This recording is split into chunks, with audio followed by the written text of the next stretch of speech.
The great British love affair with train travel is as old as the railways themselves. From the beating heart of London's metropolis to the majesty of the Scottish Highlands. Connecting coast and countryside with our great cities, the East Coast Line has it all. Disregard that, it's a glitch. But it's the people who give life to this railway. Come on, Briscoe, I trust you. The Republic are the best form of entertainment on the planet. The East Coast Line carries 19 million passengers a year on 155 train journeys a day, along almost 1,000 miles of track. East Coast is the largest operator on the line. It runs trains, manages stations, and employs nearly 3,000 staff. That's all you do it all day. I'm not playing with you while you're showing off. The East Coast workforce toils tirelessly. Handy bags, please. From driving trains Look at this office window. Fantastic. to making breakfasts Took that much bacon over the years, surprised I haven't turned into a pig. to controlling the whole train set. Morning, that's absolutely excellent, Graham. Keeping everything on track behind the scenes and in public. I've been standing here for half an hour. These are the real heroes of the railway.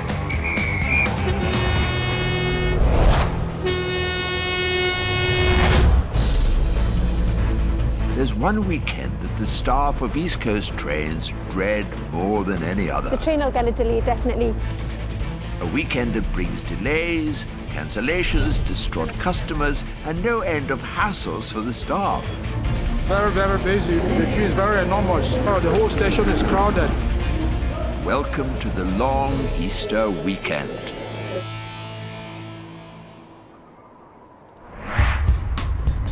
The only weekend that strikes fear into the heart of even the most seasoned employees across the entire East Coast network. What the?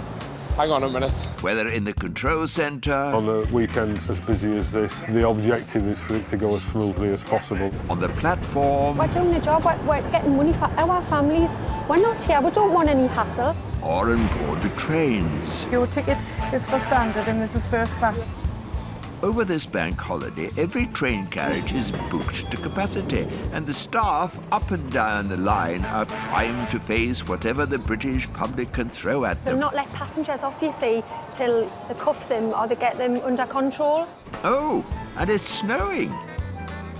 So all in all, the perfect ingredients for utter chaos.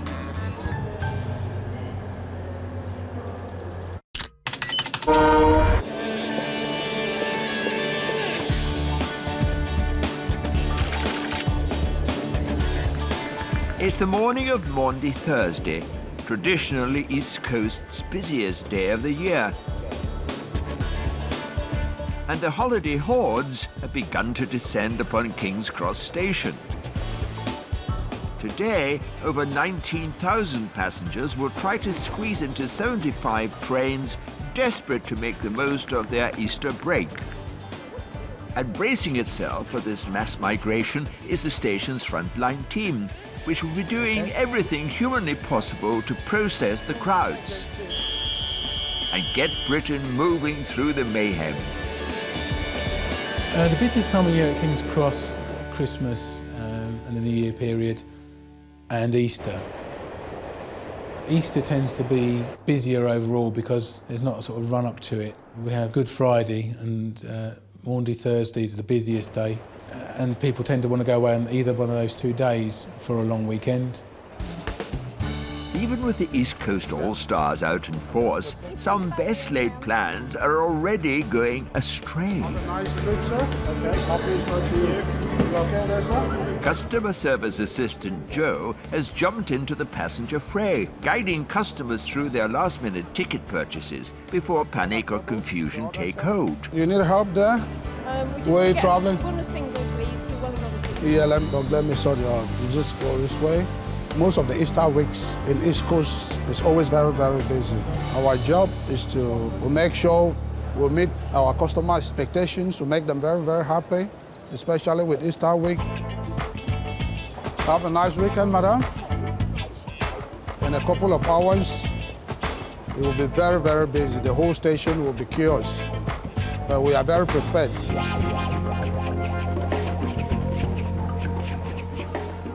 I've been doing this job for 9 years. I like working with people. It's something I love very much. I love talking to people and helping them as well. I will take you to the counter. Just come with me to the counter.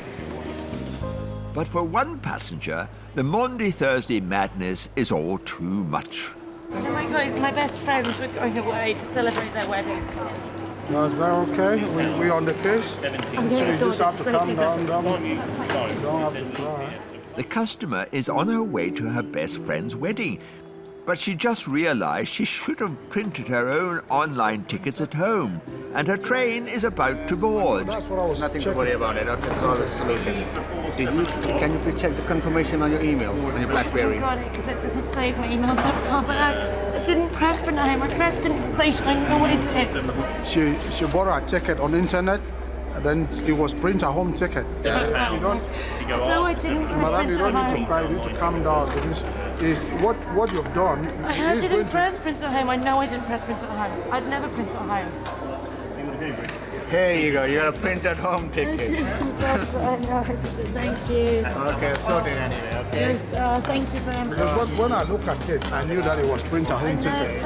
Not good starts the weekend. That's okay. It's a good Can only start. get better. Hey, it's getting better. Thank you so much. Have an amazing Easter. Thank you for making my day. Thank you both. Bye-bye, madam. Bye-bye, bye-bye. Thank you. I always like happy ending anyway. Finally, everything has been done, and she's very happy.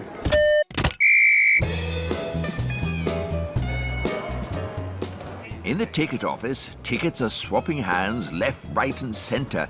But behind the scenes, never was so much work for so many done by so few. What I'm doing here is that I'm ripping all the tickets ready as the reservations to go on board the train. We print them, but they've got to be ripped by hand. We do an average of 29,000 labels a day. His name is Peter, and they call him the fastest ticket tearer in the East. Coming as it is now at Easter, we're probably doing about 34,000 a day. It's just continuous process all day. That's all you're doing all day. And you need to see the speed that he gets. As I say, it's a good job. It keeps you going. As you can see, the pile is building up there now. That pile doubles just for one train.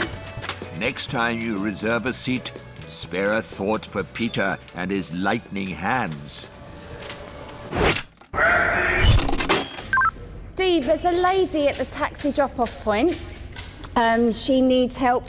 We need 2 VR wheelchairs and 1 luggage. If you could just maybe get a trolley ready over. Anne is normally behind the scenes running the East Coast Assisted Travel Department. But today, because it's the busiest day of the year, it's all hands on deck, and she's helping her team on the front line. What I'm doing now is to book jobs for people that have booked their assistance, whether it's with luggage, with wheelchair, with prams, etc. So that goes on throughout the day. So today, there is 119 book jobs coming throughout the day. Can I borrow you to do me a couple of jobs? Yes, yeah? This is my little additional page, and that could end up being a full page by the end of the day. So the aim is anyone who's asked for assistance, we give them the assistance there. They are not left on the train, they are not met. That's what we do. So the boys and girls are running around like crazy, making sure everyone's met. Because once the platform's open, everybody runs, you know, if it as well. I wouldn't mind, but I'm only going up for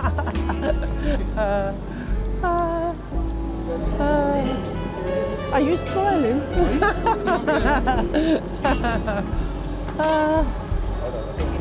I didn't even know where I was when I came in. Oh, so you know now, yeah? That's the old business. Yeah. King's Cross is the East Coast Line's largest station, and some passengers need a little help to navigate its 7,000 square meters and find the right platform. Are we here now? Yeah, we're there now, miss. Thank you, take care. I will next. Bye-bye.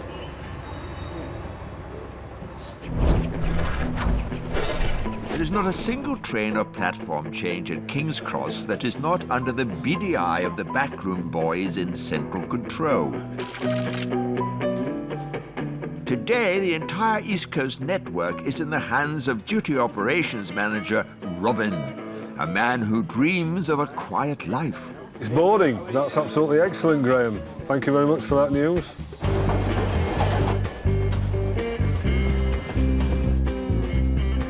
He's approaching Potter's Bar as we speak.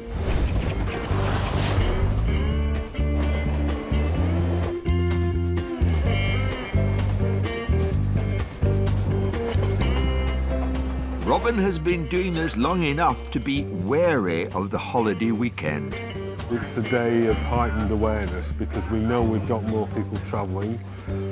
We stretch our diagrams so we have additional trains from London to Newcastle, and we also have an additional later train from Edinburgh to London King's Cross. Obviously, on a weekend as busy as this, the objective is for it to go as smoothly as possible, and fingers crossed, hopefully it will all go according to plan.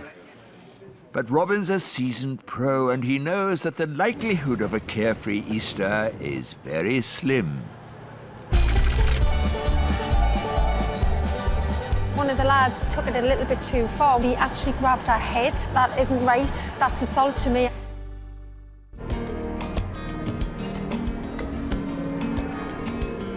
The cathedral city of York is one of the busiest stations on the East Coast Line.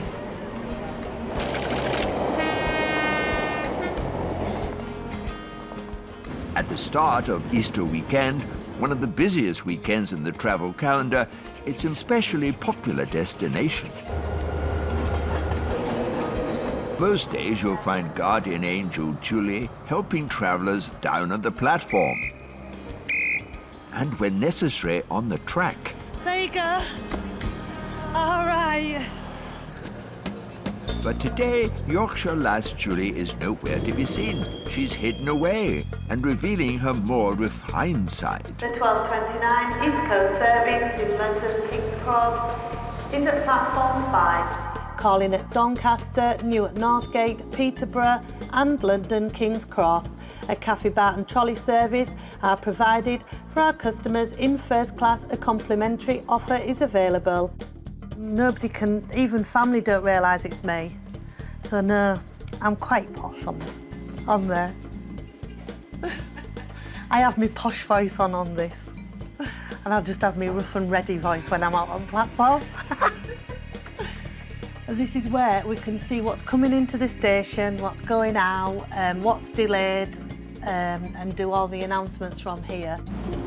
Customers awaiting the 1234 East Coast service to Newcastle. This service today will depart on platform 5. And while Julie uses that voice, everybody hears what she's got to say. All right, bye.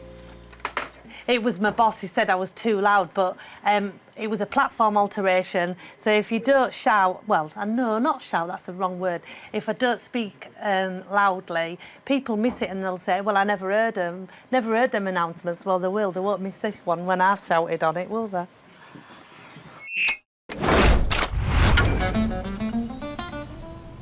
Easter weekend means every soul in the station is at their post, not just whistleblowers and ticket inspectors, also some of the more specialised railway workers. Do you want your shoes cleaning? The strangest thing that's ever happened to me as a railway chaplain was coming back from Newcastle. There was a hen party on the train, and they actually thought I was the stripper gram. So they handcuffed me with pink fluffy handcuffs, and I travelled all the way to York, much to the amusement of the staff, I hasten to add, before they would release me, having then had a glass of champagne with them, and actually succumbing to undoing my clerical shirt to a certain degree, but proving that I actually was the railway chaplain. But it was a rather surreal experience. When he's not stripping off his collar for confused hens on trains, railway chaplain Stephen likes to offer a full service, especially at Easter time. Today, he's offering a charity shoe polish. There you go, you can see your face in those. So everyone can be showing off a holiday shine. My role is railway chaplain, and I serve all of the train companies. You can have your shoes cleaned if you've got time, you know, as well. Are you dashing? OK, thank you. It's a good time, actually, to talk to people about lots of different things, people travelling. It's quite a remarkable thing when you hear the stories of why people are travelling around Easter. Hiya. Well, I can give them a clean with a wipe if you want. All right, These are like shiny white things that just kind of give it a bit of a... People find it strange, actually, when they encounter the railway chaplain, because people never expect the railway to have one. And yet many other industries do, obviously hospital chaplains, prison chaplains. And actually my role is very much the same as all of those. It's a role where it supports and provides a listening ear, confidential, impartial. Oh yeah, look at that now. Hey, that's sparkling now. That is brilliant. Compared to that one. I know.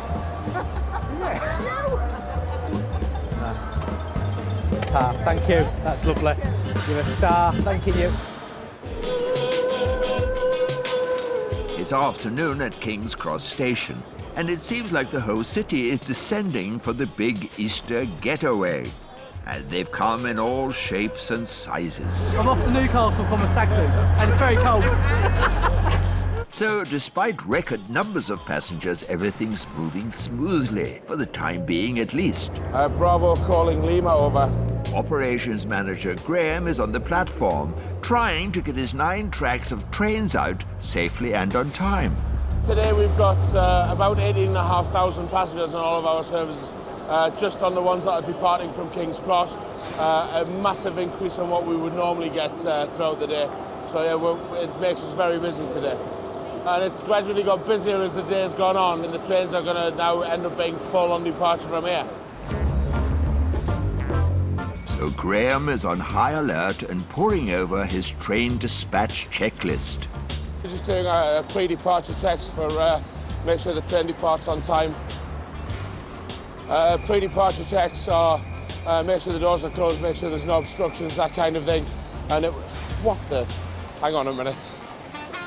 So it looks like we've got a problem with one of the watering points. Looks to be constantly blowing out water. Just as a 2 p.m. to Aberdeen is good to go, Graham is hit by a splash of dodgy plumbing. Any hiccup could delay the train, causing an expensive knock-on effect across the network. Platform number 1, this tanking point, it needs some immediate attention, Shaz. As soon as the guys lift it up, the water's spraying like across onto platform number 2 and over the overheads and everywhere. Well, as you can see, it's spraying water onto the platform, which ends up being a slip hazard for customers. The train is ready to go, but the platform may have to be closed. If there's not a quick fix available for the water, then we would look not to use platform 1. It provides tanking facilities for the whole train, so we would use alternative platforms. We only have 8 platforms available for use as opposed to 9. Graham has been mopping up the problem, and the train is ready for departure. His last job is to make sure doors remain firmly closed, which means not everyone who wants to travel will be allowed to board. It is. You're too late for those, so you've just missed it. 2 seconds, I'll come back to you. Oh, no. Sorry. Doors are locked. Yeah, it's gone 2 o'clock. Right, you've got the wrong platform, so you want that one there. You want the one next door? This one? Yeah, there. Successfully done.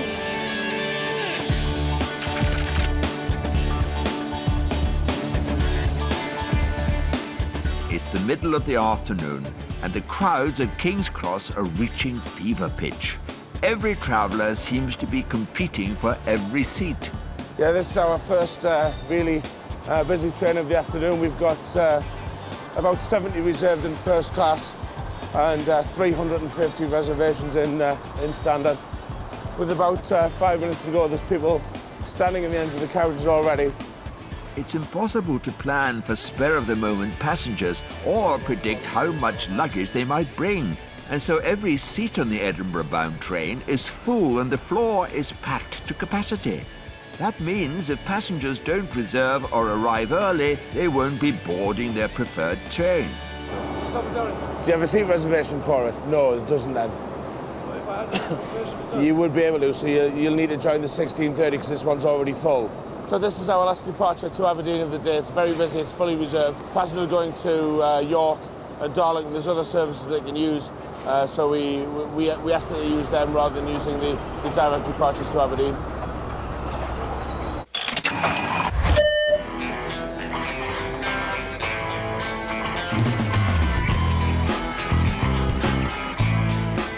It's after 6 p.m. and the end of workday.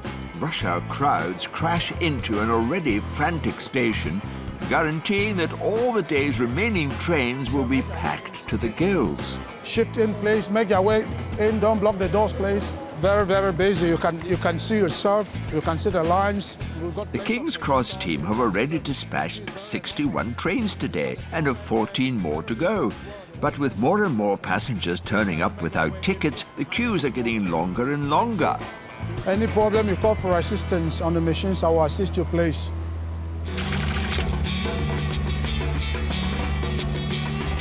It's getting fraught. Packed trains and crowded platforms. But East Coast's Easter Action Plan has so far kept everything on track.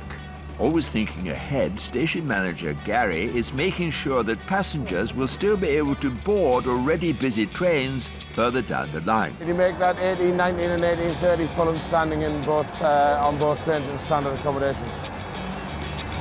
Who are you phoning up? Control. All right. Okay. Are you? What's the first stop on this one? Peterborough. Right. So you're going? Do you contact? I'll be ringing them as well. It's full of standing for most of this.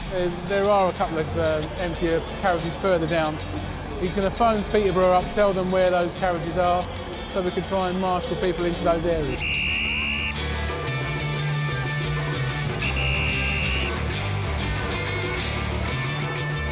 Right time start, so I'm happy with that. So it's great, mate. Most things have gone like clockwork, and that's largely down to the fact that the train service has been very, very good today. Very reliable. And Monday madness comes to an end, after the staff managed to keep all the trains full and as close to time as they could. That's it, another Monday, Thursday finished. Time for home. The East Coast team face 4 more days of Easter mayhem. It looks like they've opened the doors now. They'll not let passengers off, you see, till they cuff them.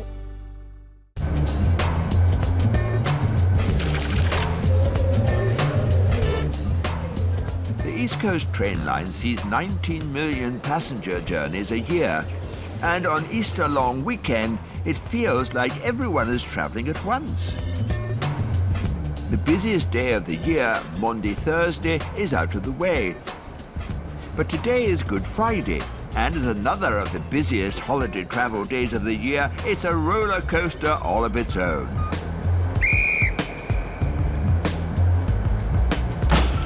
Claire is a train guard with 15 years at East Coast under her belt. This is where the fun begins. And she's on an early afternoon train headed out of King's Cross on its way up to Edinburgh. Passengers booking tickets for the wrong day. Among the Easter hordes are many less seasoned passengers who may only hit the rails once or twice a year. Did you make a reservation, sir? And often board the wrong train, sit in the wrong carriage, or struggle with seat reservations. Your ticket is for standard and this is first class. Checking tickets becomes an unpredictable business. So, how did you come to manage to book the wrong day? So I think that my daughter was just getting out of school and I calculated that she was coming out on the 28th and then we could leave by the 29th. Not to worry. Right, so where are you guys going, yeah? Scarborough? Yeah, Scarborough, right. Always busy on holidays and it never changes. Rail industry, I think, is becoming more and more popular with people travelling with all the flexible fares. As well as enforcing ticketing, dispensing travel information and generally helping passengers, Claire also keeps an eye on the hardware. And as if she didn't have enough to deal with, Didn't you know that was just going to happen? Watch that button. Claire has spotted a door that won't shut. The train can't leave until it's closed, and delays on her watch are not an option. So I'll have to watch at the next station because that can incur more delays. If it starts causing more problems, then I'll have to lock it out of use. Thanks, you're going in there, are you? Good afternoon, all tickets and rail cards ready, please? Claire's real worry is the dodgy door, but there are still tickets to check. Thank you very much. People were standing around sitting in the vestibules, so I didn't see any spare seats, so it's just classed as full. Most trains this morning, I think, by all accounts, leaving London. Very, very busy, as was yesterday, busy. And then all guys have got to come back. I see your ticket there, please. Ricardo, hopefully you'll get a seat sometime. When it's really, really busy, you can't really get through the whole of the train, so you're not attending to everybody's needs. Well, you can do your job, but you just feel like you're constantly chasing your tail. Claire's train is nearing Doncaster, halfway through its 330-mile journey. And as if a jam-packed train and a mixed bag of ticket demands weren't enough to deal with, she still has to contend with the dodgy door in Coach D. When I come to dispatch here, I'll shut the doors, and if the same thing happens again like I did at Peterborough, then I'll just have to go and run and close it. And then if it is going to continue to do that, then I'll have to lock it out.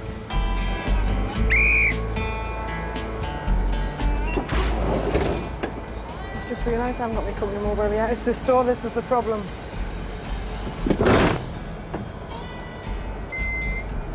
That's why that's there. So it's obviously been a full with it before.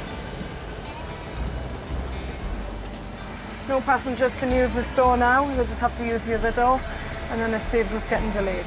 And Claire is thinking further down the line by keeping the control centre in the door repair loop. Vehicle number 12468, and it is door A for Alpha. It's been locked out of use due to it not being able to close properly en route. Okay, thank you, bye-bye.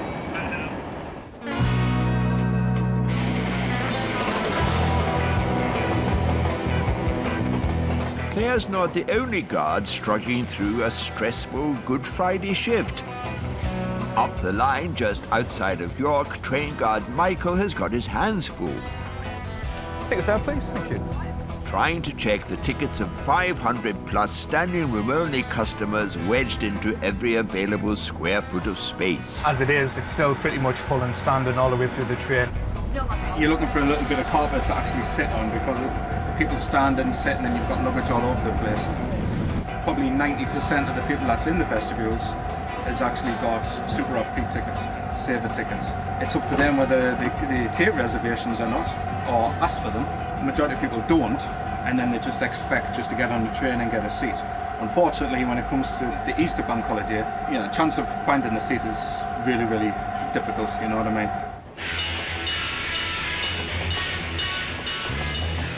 Back on Claire's northbound Edinburgh train, her busiest shift of the year is coming to a close. See this? Never got me today. It has got many people, but it hasn't got my train. As the train pulls into Newcastle station and one Claire heads home, Later. another Claire is taking the platform. Claire, too, has been working on the railway for just under 20 years. Tonight, she'll be dispatching all the Good Friday trains. Oh, stand clear! Excuse me! Stand back! Honest truth, a really, really bad shift. I think it's going to be really busy with the Easter holidays and obviously hen parties and stag do's. I think we're going to get quite a lot. I do think they'll get drunk as the day goes on as well, so I think we'll get quite a lot of drunk people, and I think it'll be an interesting one. And the first incident of the evening is calling ahead to announce itself. Do you know what it's in connection with, Darren? No idea, I dare see the colours, man. All right, thanks. There's a terminating service coming from King's Cross. The police have been called to it. I've asked Darren if he knows why they're being called, but we don't know yet. I think Pamela's just away up to have a word with the police officers. 4 males who've been causing problems on the train and spat on a victim. So it looks like it's going to be assault. The police have just got on. Obviously, we can't do anything. It looks like they've opened the doors now. They'll not let passengers off, you see, till they cuff them or they get them under control. I've been spat on before as well, mind. I have been spat on, and it's horrendous. It's horrible. It's like a violation. It's not right. But we used to have, I don't know if they've still got the spit kits, But I got spat on when somebody was actually leaving Newcastle, so really it was pointless. I didn't really report it, if I'm honest, because it was just... I got a spat shock. on, but they went to spit on my face. It's not nice. But I turned, so they actually spat in my hair. Are you all right? Are you sure? Just checking you are all right, so... So did you split them up, did you? Did you put them in different carriages?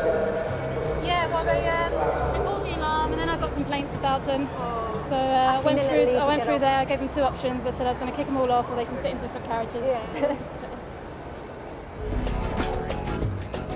Despite all the aggro, Claire loves her job and wouldn't swap it for the world.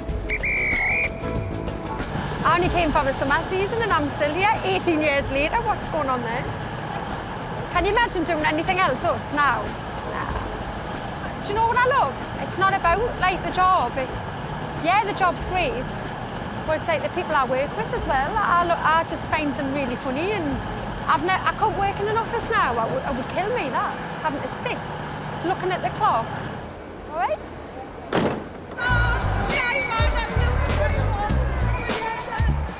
A typical Friday night on the East Coast Line is always lively.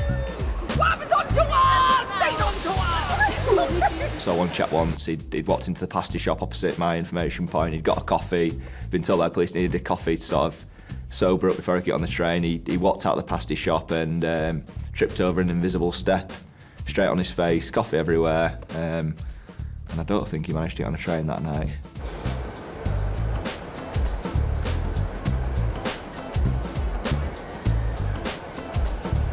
It's nightfall on Good Friday at Newcastle Station, and some of the passengers looked like they'd been partying for a few hours already. All right, watch your own fall, lads, all right? Stick to the side, OK? Claire's first stag do of the evening is more like a stagger do, and a bit like herding over friendly sheep. You're all right, I'll just keep you that way, just so I know you're safe. All right? I had to dispatch the train and he was talking away and asking how old I was and would I go on a date. So it does put you off, I'm not going to lie. It's not going to put you off. But at the end of the day, I've got a job to do. Careful up here.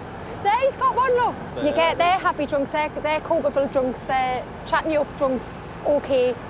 But you do get some really aggressive ones that are quite scary. Platform drama in Newcastle as Good Friday goes bad. No, it's upset Pam. She's away now. Why treat her like that? I don't understand it.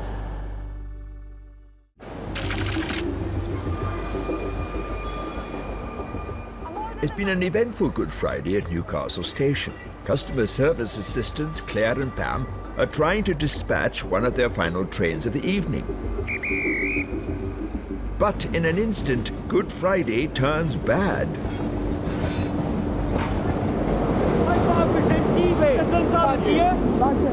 Right, go on. Yeah. Oh, now you are. No. No. Listen. Sorry about. Yeah. My brother-in-law. Well, that's on camera and that could be taken away. She's not me. Go enjoy your night, go on. I'm only 17. I'm funny, childlike. One of the lads, I think he took it a little bit too far. One of them gave her a cuddle and then the brother came in, but he actually grabbed her head. And to me, that isn't right. That's assault to me. I don't think anyone should be like grabbing your head. You know, they go too far. It's upset Pam. She's away now. I just think that's out of order. Why treat her like that? I don't understand it, and I don't think I ever will, really. And I do get annoyed about it, and I do feel like we don't get a lot of respect at times. And I think, you know, yeah, we're standing there blowing a whistle, but we're doing a job, we're getting money for our families. We're not here, we don't want any hassle. We want to get people away on trains on time. You know, we're just doing a job. We wear a uniform, but we're all human beings at the end of the day, and there's no need for that. It does annoy us, I'm not going to lie. East Coast has hundreds of CCTV cameras on trains and platforms to help protect its staff, and it takes assaults seriously. I reported it, but most of the time, which in that case, by the time you report it, he's left the station, so there's not a lot you can do really. You've just got to put it to your back of the mind and get on with your job. Sometimes I go home and I can't switch off, and I think tonight I might not switch off. I might have just a nice cup of coffee, sit down, relax, and sometimes on late it takes us a while to go to bed because I often think about what's happened during the shift. Good Friday ends on a sour note for Claire and Pam.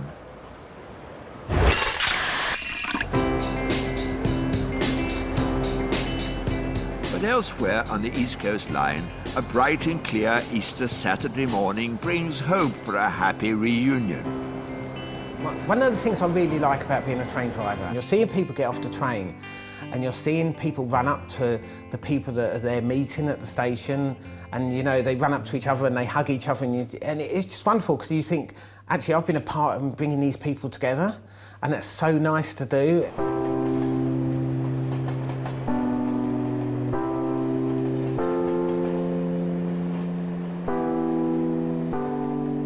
Train journeys and romance have long travelled hand in hand, and East Coast's hundreds of miles of track see their fair share of long-distance love affairs.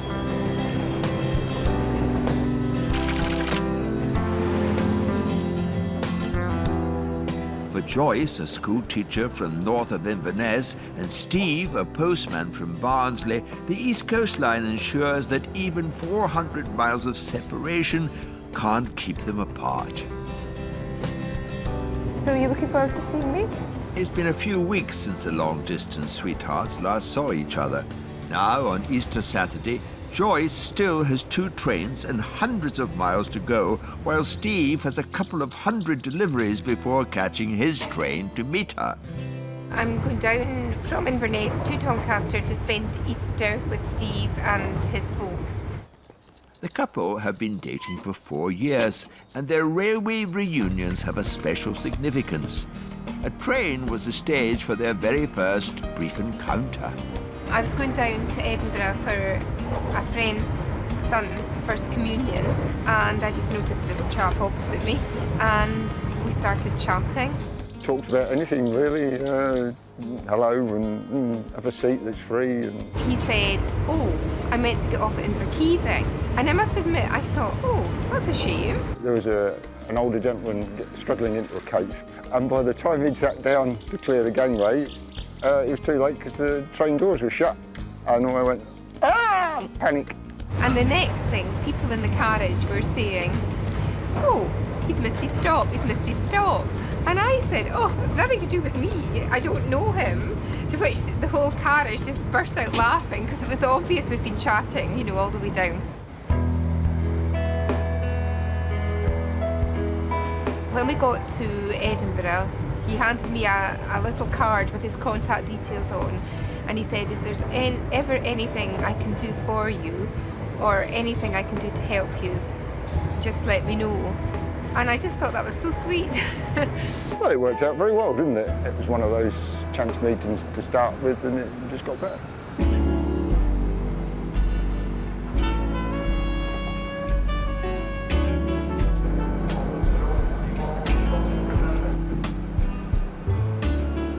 Are you watching your back? You're late. Always been a lot of trouble. I dropped the bunny. Oh, you never dropped the bunny? I did, I dropped the bunny. Thank you. Oh. You're embarrassing me. Good.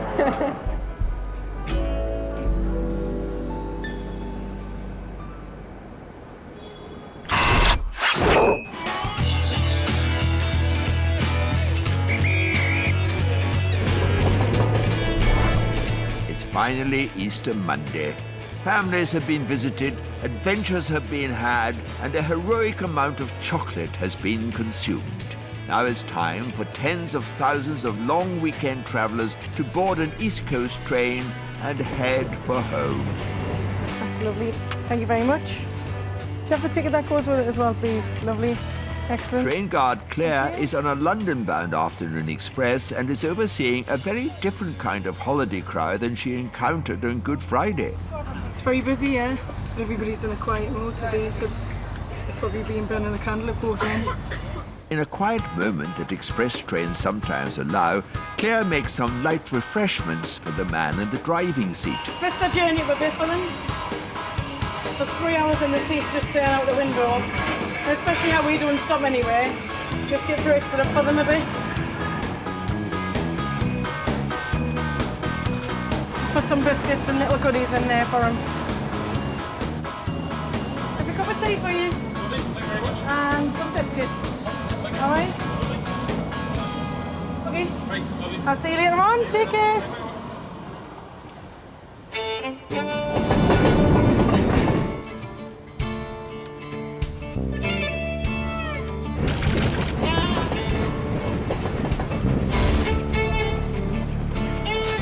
Out on the platform at Newcastle, train guard Adrian is going to be looking after one of the last services of the Marathon Easter weekend, and he's got a special reason for looking forward to getting home.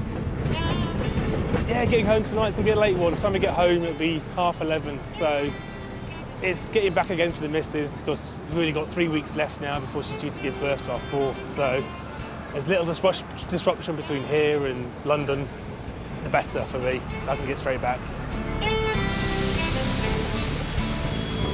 Feels like it could be any day. Hoping that maybe I'll arrive on a day off, not when I'm in Newcastle, waiting to go back on a train hundreds of miles away. Here she comes. Let's have a look. So hopefully it's not too busy inside. Thank you, good evening, thank you. That's great, thank you very much.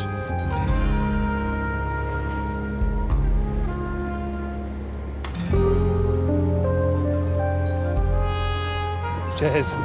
There we are, thank you very much. Sorry guys, can I squeeze through there please? Thank you very much. It's quite strange, although I've got, say, 284 people around, it's actually quite a quiet train really. Everyone's very quiet, happy sat doing their own thing. So it's quite a subdued train. Must have been a busy weekend for everybody. Can I make my way that way please? That's all right please, thank you. It's a big difference from a Friday night train with 400 people on there with loud and parties and balloons. And this one's just a very chilled, calm, mellow train. Love it, yeah. Thank you, cheers. Adrian always wears his guard's uniform with pride, but you'll never believe what lies beneath. I've got a few tattoos. On my arm, I've got my daughter's name, which is Willow May. She's 3 years old now. And my eldest daughter, she's going to be 9 in a few weeks. So I've got some flowers and some bits there for my girls. And then on the other arm, I've got my son's name, which is a bit more bare. I've got my son's name written down there because he's going to be 11 in August. I've got space there because for my newborn when she's born. So it'll be violet along there, maybe in violet, maybe, or some flowers. I think 4 will be enough. Yeah, I will end up covered in names. Like a dictionary or a name book. Ladies and the gentlemen, we are now on the approach to London King's Cross. My third, she was born 2 weeks early. So we're heading into that kind of zone now. We've got 18 days to go till this one's due.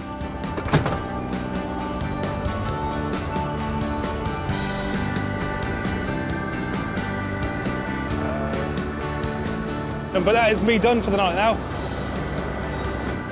The long Easter weekend is over for another year.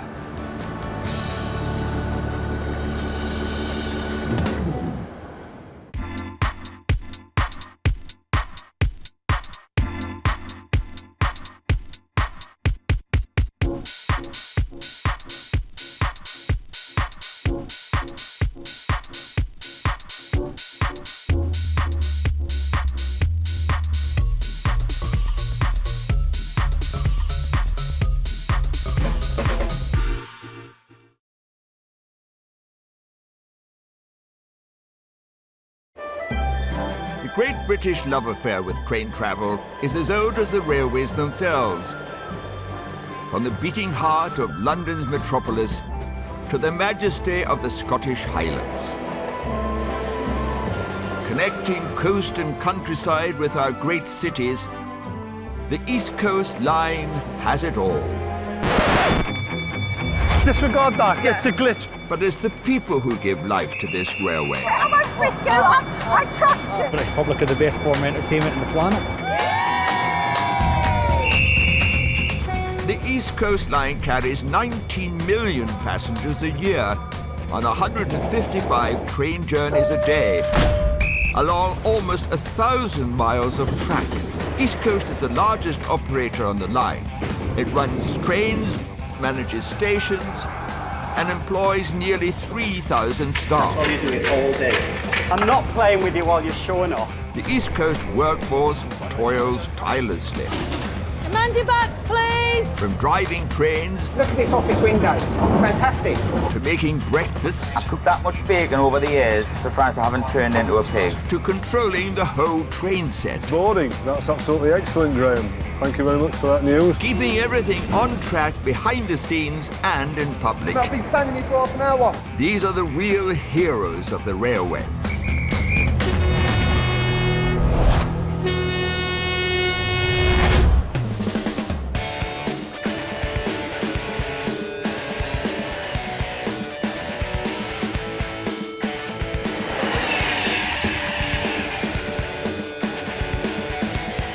There's a very special breed of dedicated people who eat, sleep and breathe the railway. How many people have that view when they go to work?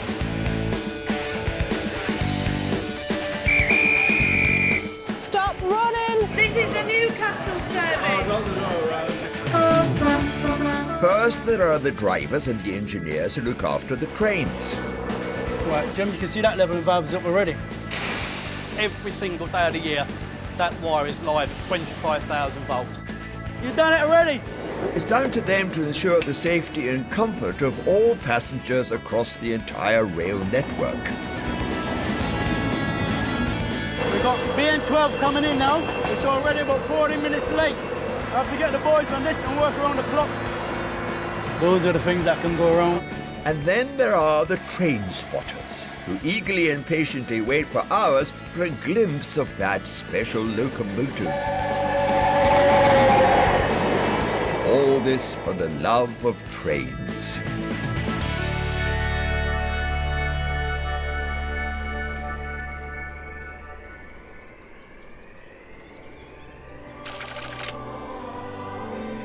It's the dead of night at Bounds Green Engineering Depot in North London.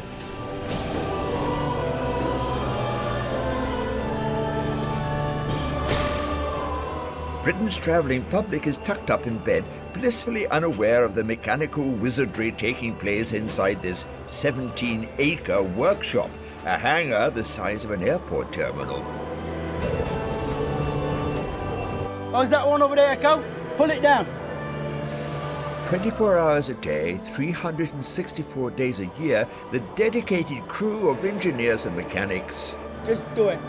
Ensure that every intercity train in the East Coast fleet is in excellent working order.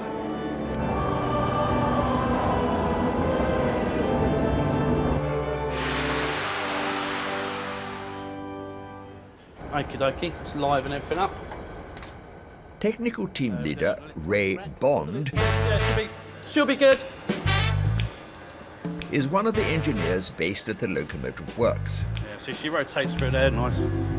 No, I'm not James Bond, it's just Ray Bond, and I'm not Basildon or Premium or Brooke or Uni. I'm none of those Bonds, I'm just Ray Bond.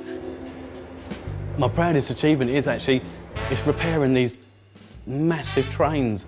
I say a train weighs 500 tonnes and it can come in with any manner of defects on it, and it's just an absolutely fantastic feeling to repair something and watch it go out, and knowing that the fact you have repaired it and it's going to go into London and people are going to get on that train and go somewhere. Yeah, no, it's all good now, mate. Yep, brilliant, cheers, Goody. Just as the trains have their timetables to keep, the Bounds Green night shift is on a tight schedule. The day shift is sort of more relaxed. On a night shift, yeah, you are aware of time scales. You know you must get the train serviced. You've got to get it out, ready to get the next one in so that can be serviced as well. HQ has assigned Bond his first mission of the night, the examination of the driver's cabin. There are 2 cabins attached to each locomotive.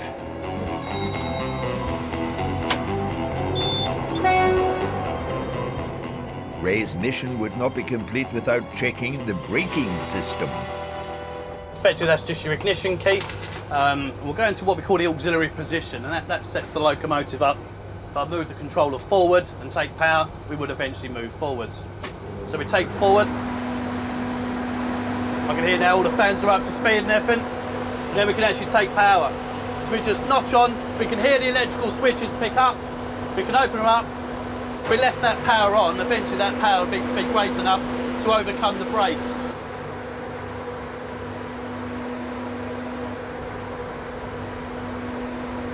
This particular locomotive packs 6,500 horsepower, so she's a powerful bit of kit. She weighs 84 tonnes, the train itself is about 500 tonnes, so that's why we need that 6,000 plus horsepower to get her going. But yeah, she does have enough power in her to overcome the brakes, and eventually she would move. The train isn't moving, which means the brakes are working. Next up, if you've ever wondered what lies beneath the bonnet of an intercity train engine, now's your chance. Bond's next operation is to check out the locomotive. Sort of a general look, knowing that everything's where it should be and everything. Obviously, you do get used to a feel of how the locomotive should be. You even get used to just the sound they make. You know when something's become loose, or if something's not working correctly, it just doesn't sound right anymore. So we'll go through, just check. The same checks need to be performed in the second cab at the other end of the engine. Hello, it's Bond here. Who's there? You're a smooth operator, Bond.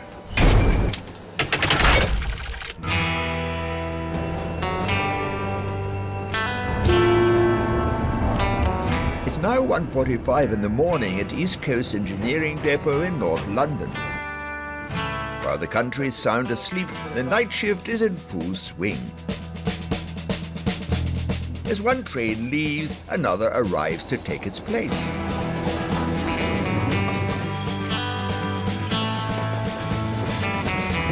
Keeping the rolling stock organised is team leader and train fanatic Galbert, or Gilly, as his mates like to call him. Don't forget, anything, let me know quickly. Yeah. You have to love trains, you have to be dedicated, and you have to know what you're doing. I would say engineers are a special breed, yeah, because especially engineers who are working on trains. You have to have the train thing in your blood. Yeah, you have to be a railwayman. I love my job. I enjoy it very much. One of Gilly's responsibilities is to check inside the passenger carriages. We're looking for anything out of the ordinary that would cause passenger discomfort, as in damaged armrests, damaged seats, anything sticking out that could injure the passenger or their clothing. We found crutches, artificial legs, all kind of nonsense to find on it. Most items are taken to lost property. Most, but not all. We found people asleep on the train, especially in the toilets. Winter time, you find that a lot. They tend to dodge the staff when the train pulls into King's Cross. And then we have to, it's normally a struggle to get them off because they're normally drunk or whatever, asphyxiated with drugs, whatever. But we do get them off.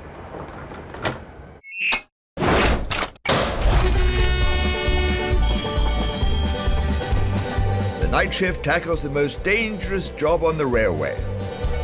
There's that much power, it will kill you. It's as simple as that.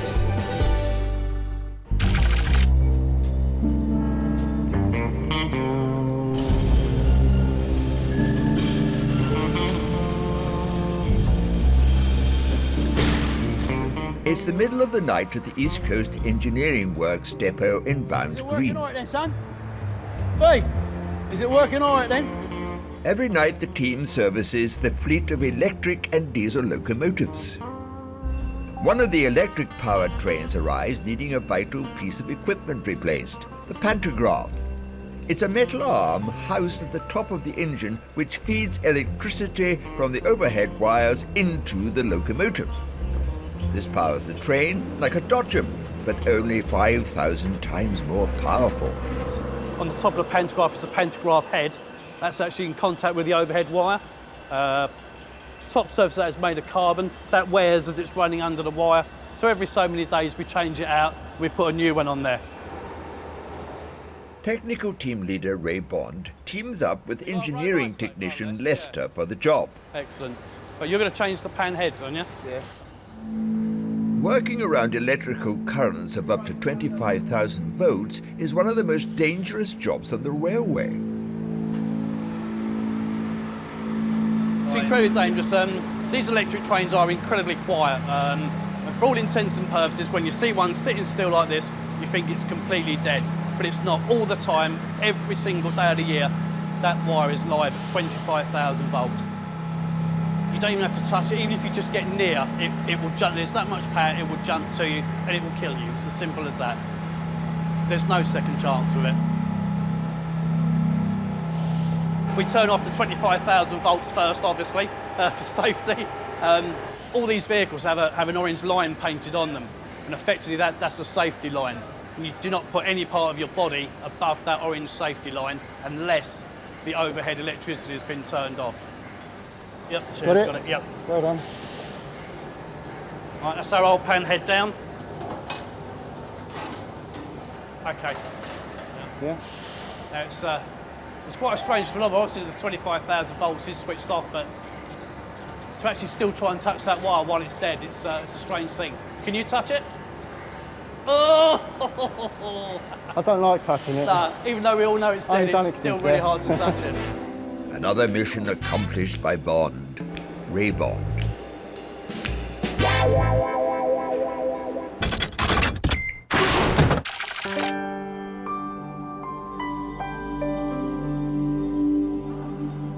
"325 miles north of the Bounds Green Depot, it's almost dawn at Edinburgh's Waverley Station.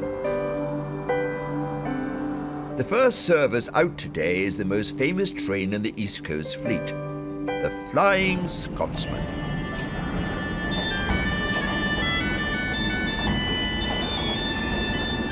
Named after the legendary engine that joined the two capital cities of Edinburgh and London, this 21st century version is one of the flagship services on the East Coast Line. The customer service team is on board early to ensure passengers are looked after, and like the night shift at Bounds Green, they're on a tight schedule. So we've got to make sure we've got everybody fed and watered before final destinations. From here to Newcastle, it's only an hour and 20 minutes. So we've got to fit how many get on into their breakfast before we get to Newcastle. In charge of feeding the first-class passengers is on-board chef Scott. At the moment we're on schedule as far as the prep's going. The trick to working in a small team in a small space is not to be a prima donna. The chef who's just like, this is my space and you're not allowed in it. I've worked with a few guys like that and it doesn't work. Let the games begin. Good morning. My name is Bill Stewart. Flying Scotsman leaves Edinburgh at 5:40 in the morning and stops only at Newcastle before speeding its way to London, with his passengers fed, watered and ready for the working day. Almost all of his passengers are travellers who prefer to take the train rather than fly to London for business. Typical Monday morning, quite a few passengers on board, but always a bit hectic the Monday morning getting organised. Once we get ourselves organised and the chef's organised, hopefully it'll all run like clockwork. We'll see what happens. Is there any tea or coffee for you this morning? Coffee, please. Everything is ticking along for Gail, but customer service assistant Chris is struggling with a notoriously tricky piece of mechanical hardware. Oh, come on. There was a bit of miscommunication between myself and the toaster. I think we burnt 9 bits of toast. You've got to stand and actually observe the bread toasting. If not, you'll end up with burnt toast. A little bit of burnt toast never did anybody any harm.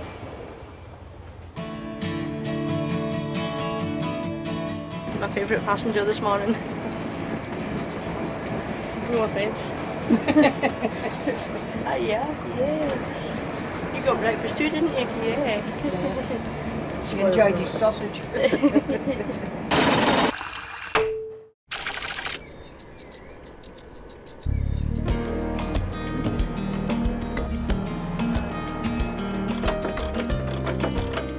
6 a.m. at Barnes Green Engineering Depot in North London. All right, we'll get inside and check the rest of the stuff. There you go, Jim. Team leader Gilly and his men have the huge responsibility of checking that the braking system on every train in the depot meets the national safety standard. When you work on a train, especially if you're working anywhere near the wheels, the brake system, you've got lives in your hands. Yeah. 300 lives in your hands every time you go near a train. Just let me know what is not okay. Yeah, and don't forget to check the car coupling damper. They check all on the carriage, panels, brake pads, calipers, wheels condition, and so on. Each train weighs over 500 tons and can seat around 500 passengers, and the brake pads need to be changed regularly. That's 25,000 brake pads every year. That is a pair of brake pads. That's what it looks like. And they'll check for the thickness. Yeah. See the difference in thickness. If you allow them to wear too thinly, the metal bit would just rub on the metal part of the disc and crack the disc. Passenger safety is paramount at Barnes Green. The depot runs the equivalent of an MOT assembly line, servicing up to 10 trains a night, fixing any problems and returning the engines to their stations in time for morning services. You can see that level of valve is up already. It's always a race against time. We have to beat the clock all the time. If the night shift is late, its trains won't run on time, passengers will be delayed, and the company could incur substantial fines. We have late departure from King's Cross, lots of complaints, trains in the wrong places. We have a sort of like knock-on effect, and that in turn would cost us money. The train has been fixed, and Gilly needs to immediately dispatch it back to King's Cross. But there's a problem. It's not moving. We're obviously having troubles with the signal. We have a above flashing light and a warning siren. None of those are happening. The clock's ticking, but Gilly and his team are at the mercy of signals. It's only safe for the train to leave when the light is green. To add fuel to the fire, there's another train arriving at the depot, and it's already 40 minutes behind schedule. We've got BN12 coming in now. It's already about 40 minutes late. I'm concerned about the time, so I have to turn this around. It's beginning to mount up now. Gilly and his team now have to double their normal workload in only half of the usual time. I have to get the boys on this and work around the clock to meet program. Gilly goes back to try and solve the problem with the first train.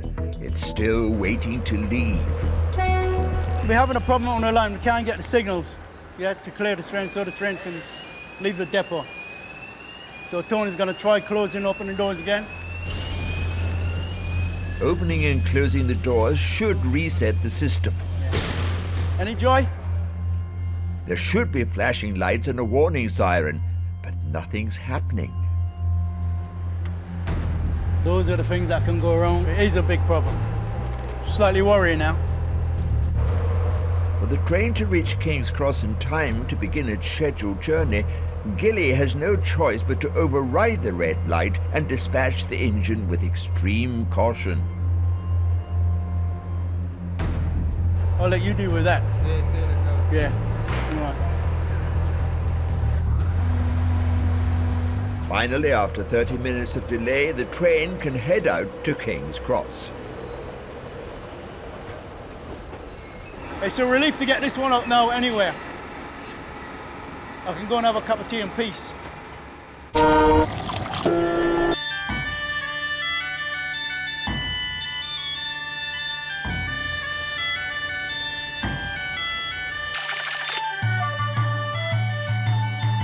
It's 7 a.m. and the Flying Scotsman East Coast flagship express service from Edinburgh to London has just pulled into Newcastle, the only stop on its route.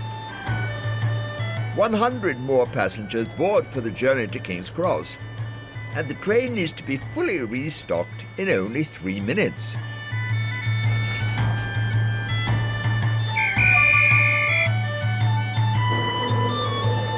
Over 36,000 business travellers use this service every year. Nothing less than excellence is demanded by passengers and staff alike, especially in first class. Typical day at the office, you go up for a passenger who's needing coffee, you go up and it's tea. What should be in that one? Coffee. Guess what? Tea. Tea. Yeah, it looks like coffee. It's coffee. I'm here all week, by the way. Yeah. That shouldn't taste like tea. Third time lucky for yourself. Go for it. Thank you.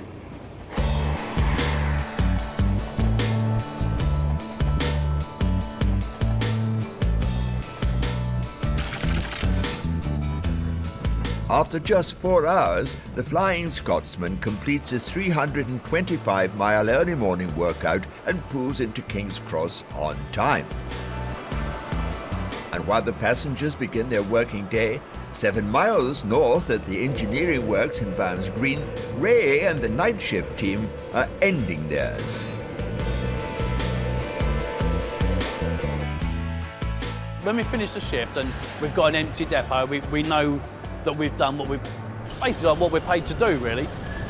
For me, that's my shift over. I shall now make my way home and have a well-deserved sleep, I think, and yeah, get up and get ready to do it all over again this evening.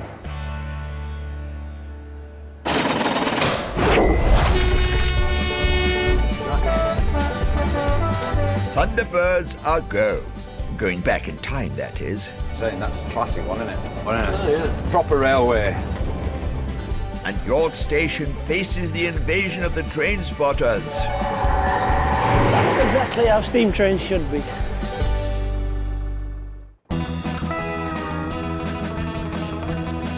East Coast Trains takes 19 million passengers up and down 936 miles of track every year. As part of a £1.6 billion network rail upgrade, a section of the London to Edinburgh mainline route is being diverted.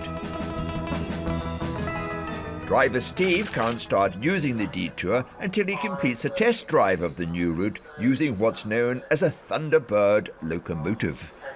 Stations, signals, route, crossings, just get them all off, and basically then when we get to the end, it's am I ready for being assessed and passed out. Steve must negotiate the journey from Peterborough to Lincoln and back. There we go. And with instructor Mario at his shoulder. It worked. Thunderbirds are go.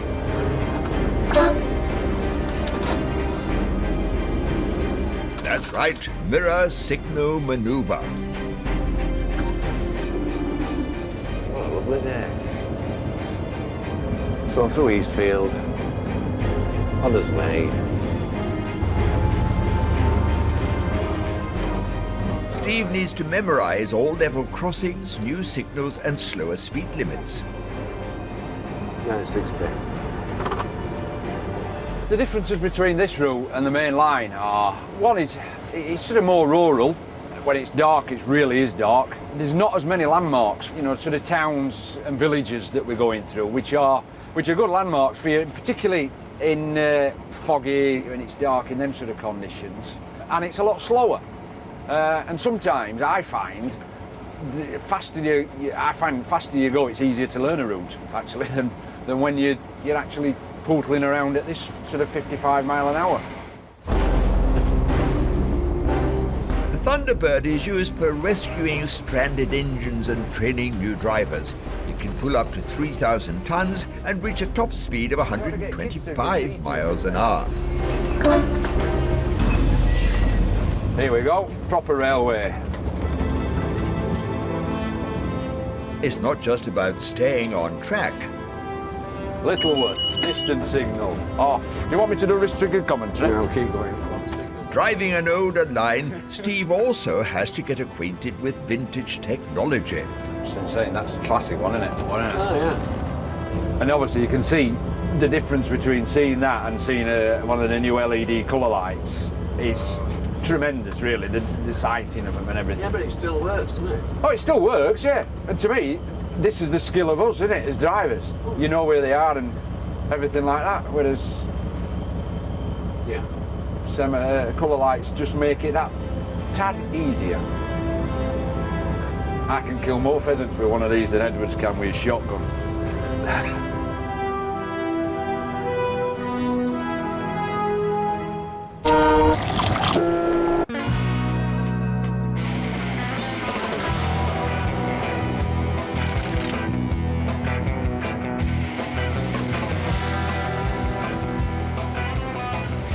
Since the birth of the railways, a rare breed has been observed lurking in railway stations, a species that loves trains and all that they stand for.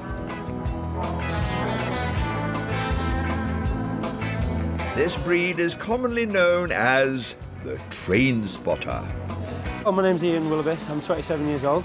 I've been train spotting for about 20 years now, just over. Train enthusiasts, as they prefer to be known, log serial numbers of each coach or locomotive they see. Ian highlights numbers already printed out in a handbook that one of his train spotting mates created. I take the data file with me everywhere I go, just in case I see something different and I can mark it off there and then, rather than sitting for hours at a time when I get home at 11, 12 o'clock, midnight, marking them all off. To some, he may be a figure of fun, but Ian is proud to be a train spotter. I call it train spotting. There's a lot of people that won't call it train spotting because train spotting brings that sort of stereotypical anorak, flask of tea, notebook sort of thing. But it's moved on obviously with technology as well. Today, Ian's on the lookout for a rare steam train that will be stopping at York. Today, I'm here for the Great Britain 6 rail tour. It's a 9-day trip around the UK. Today's the last day of it, and it's all steam, 100% steam locomotive. It's round about 20 minutes away from where I am now, according to the website. So Ian waits and waits and waits and waits. It's just whistled. It's just on its way in now.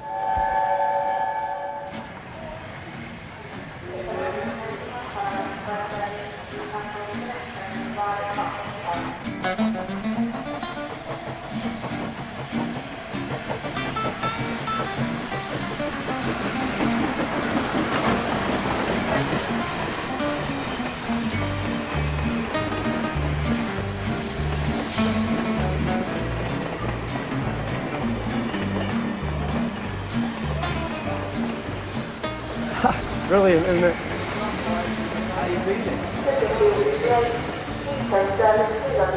It's pretty special, isn't it? Ian is by no means alone in his passion for the great age of steam.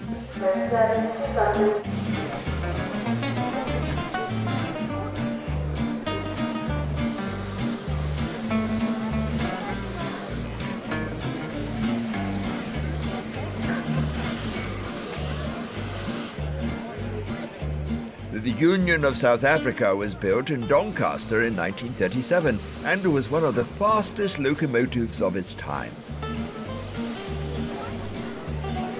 Basically now what's happening is this engine here is coming off and they're going to put another one exactly the same type as this one, another A4, bit onto the front of it. I've been on a few steam trains, yeah. I'm actually going on one in September from Crewe up to Perth.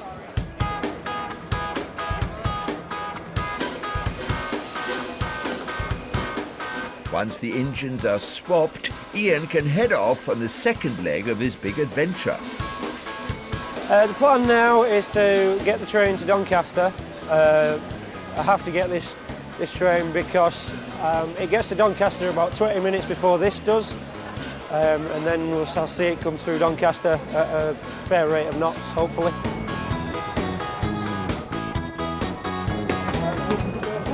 Doncaster, yeah.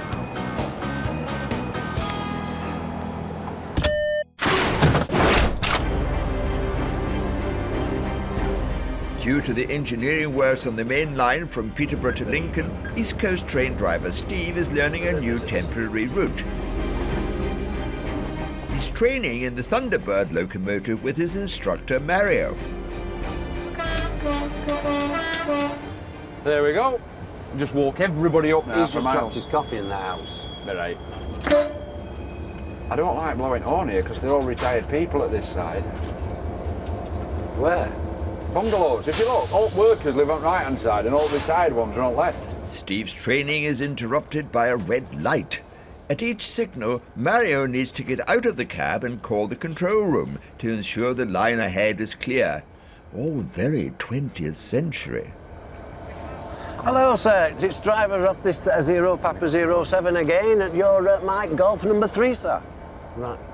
So you're going to give me a Mike Golf number 3 signal, and when we get it, we're going to approach Cherry Holt. When we get to Cherry Holt crossing, we're going to not cross over it until it is safe to do so, and go over it at caution. When we get over the crossing, we're actually going. Then we're all right to carry on as normal. Cheers. Thank you very much, sir. You keep saying that when you get on phone, don't you? Oh, he gives you hello. He says good morning, puts me straight on.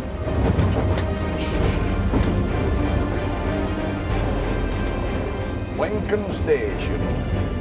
So, 65 miles and 1 hour later, how did Steve do, Mario?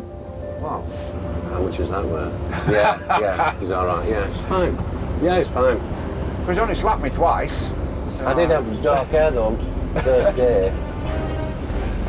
No, he's not. He's fine. We're fine.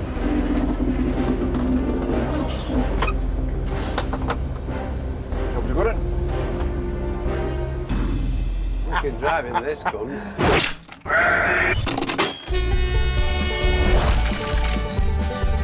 A train-loving artist takes the biggest gamble of her career. The moment of no return now. And driver Graham is crowned king of the rails. I sit in the best seat of the house because I have everything in front of us.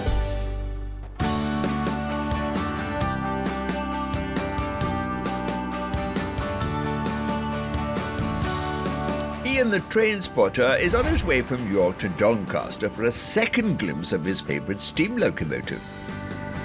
Good afternoon, ladies and gentlemen. I'm sure to be arriving into Doncaster Station. If you are leaving the service here, please. It's the magic of the steam train, really. It's something that you don't see very often. I think that's what draws people to it. It's something completely different. It's the history of it, British engineering, the sense of grand design that you don't seem to get on the trains these days.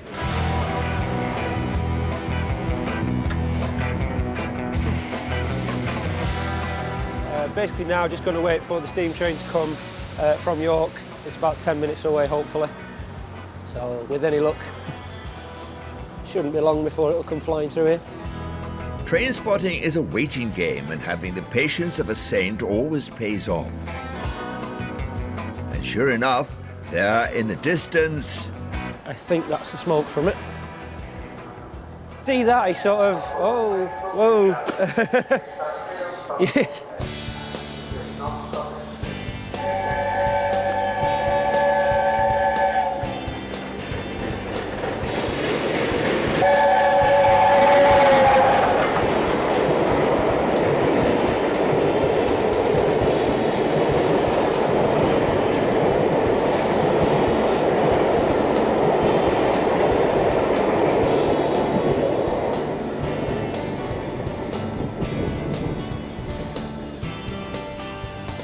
That's exactly how steam trains should be. That was pretty special to me. That's one of the reasons I do spotting. See something different that's not a regular occurrence, something rare, especially at that kind of speed, just doing what it should, doing what it was built to do. Working a proper train from York to London on the main line, exactly what it's all about.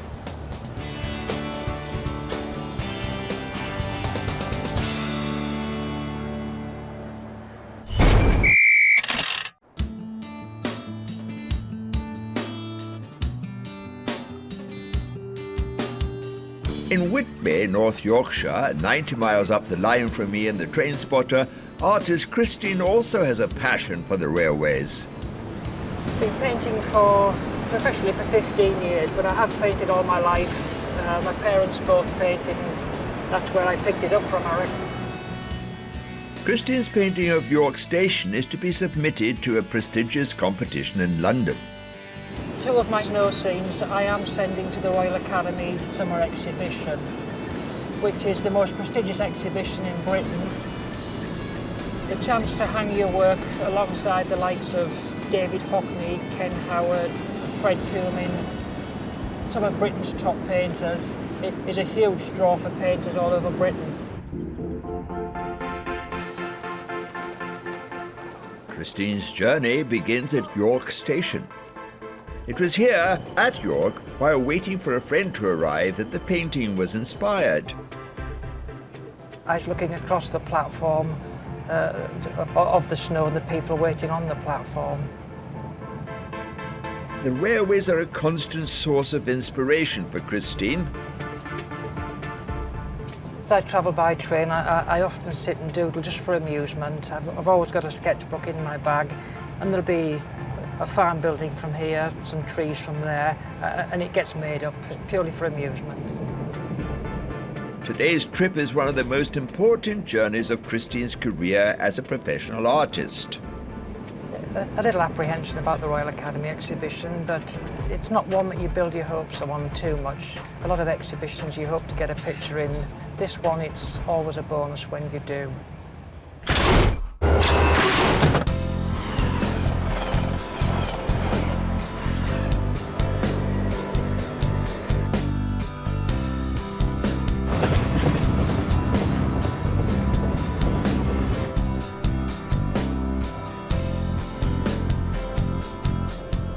Every day you come to work, irrespective of where you're going or what time you're starting, it's different. You could go the same journey every day, but it would be different every day. And not many people can say that, you know what I mean? I still love my job today as I did 34 years ago when I first started.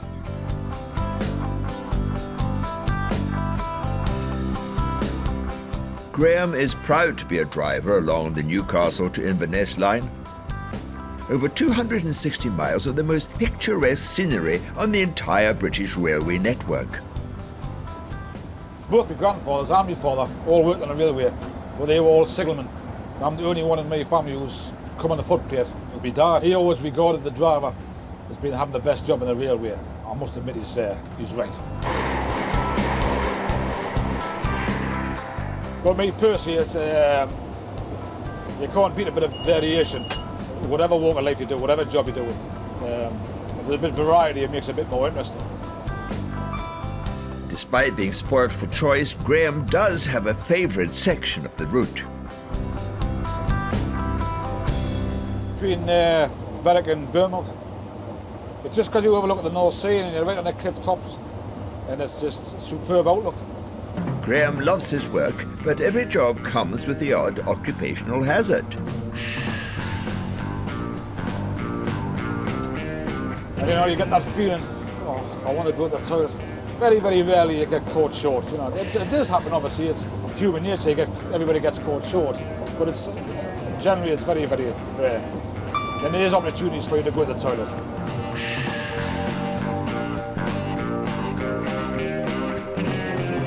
But even old hands like Graham get caught out every once in a while.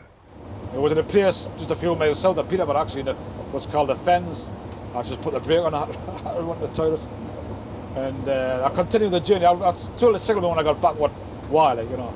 But the network control rang us up, asked us why I lost 2 or 3 minutes. I had to explain.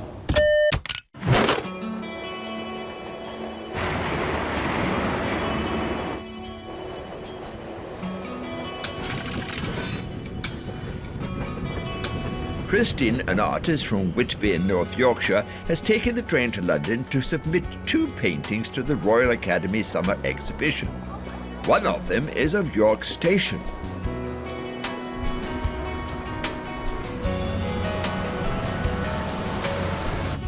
Quite a contrast from Whitby, where we've only got 2 sets of traffic lights. It's an eye-opener coming to London. The odds of one of Christine's pictures being chosen are very long indeed. There's a very large entry. I believe the percentage chance of getting work in is about 1 in 20, depending on the number of entries.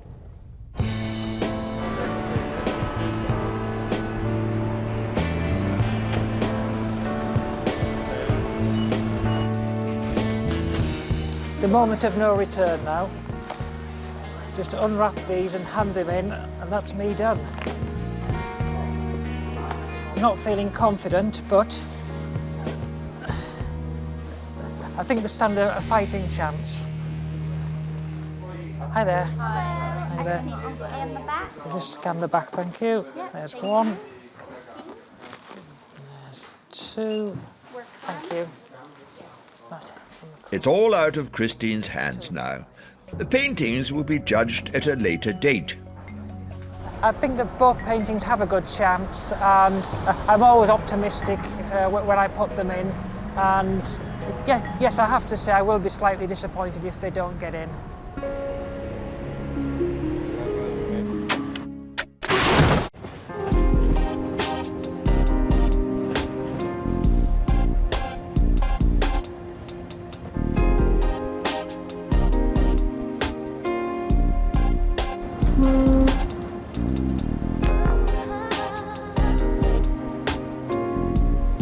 East Coast driver Graham is heading north on the Newcastle to Inverness line. Even though it's a long and lonely 5.5-hour journey, which ends with an overnight stay in Inverness, Graham loves it so much he jumps at the chance to do it. Yeah, it's a volunteer link. You're not forced to do it. And if you don't want to do it, it just goes back to the next man who's waiting to come on. A lot of people don't like staying away from home. Which I can understand. People don't like sleeping in strange beds all the time. And actually, it can be a very lonely link, because you can sign on some days and never speak or see anybody, or see very, very few people, or speak to very, very few people, if at all. It's what the individual makes it. Here we are here, Dromocta Pass. There it is. Dromocta, that's how it's pronounced. It's the highest point in the rail network. When you look at this out the window, you think to yourself, how many people have that view when they go to work? And that's when I count myself lucky. I say that every time I come up here. It's stunning, man. Can't beat it.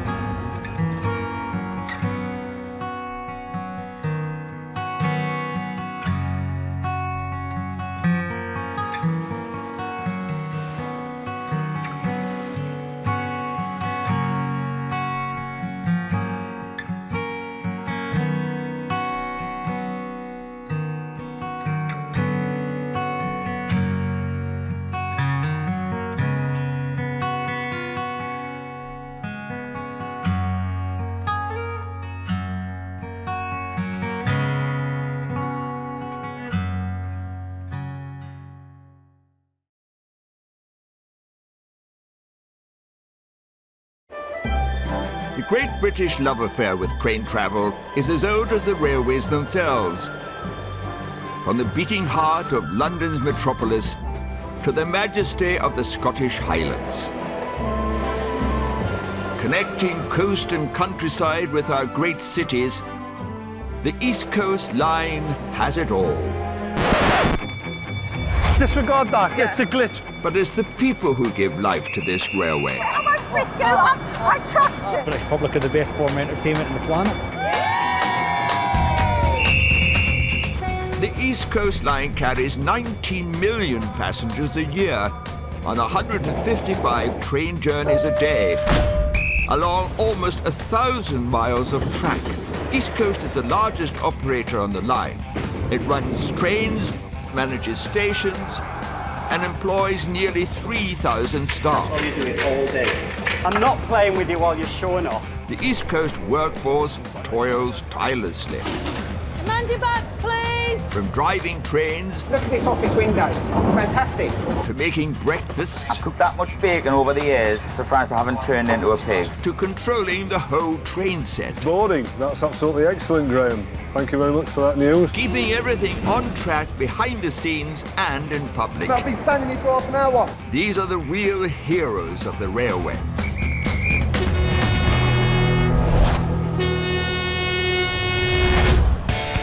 The beating heart of the East Coast network is its fleet of trains.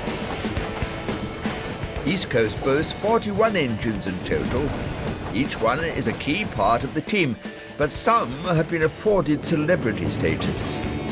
The Flying Scotsman, the Battle of Britain, and Skyfall are among the famous names on the line. And there's also a sporting superstar. Meet the Sir Bobby Robson. On a typical working day, the Sir Bobby Robson carries over 1,000 passengers and covers over 1,000 miles on return trips between London and Edinburgh. So you think he's not on this train? You think he's got a ticket for this train and he's maybe missed it? Tell him he can't claim it back. Sausages. Lovely. Nearly all of the East Coast onboard staff regularly find themselves working on this train. Oh, me bacon! Smells like burnt bacon in here, like, Mark. Is it? Oh, no, why? As it travels the length of Britain.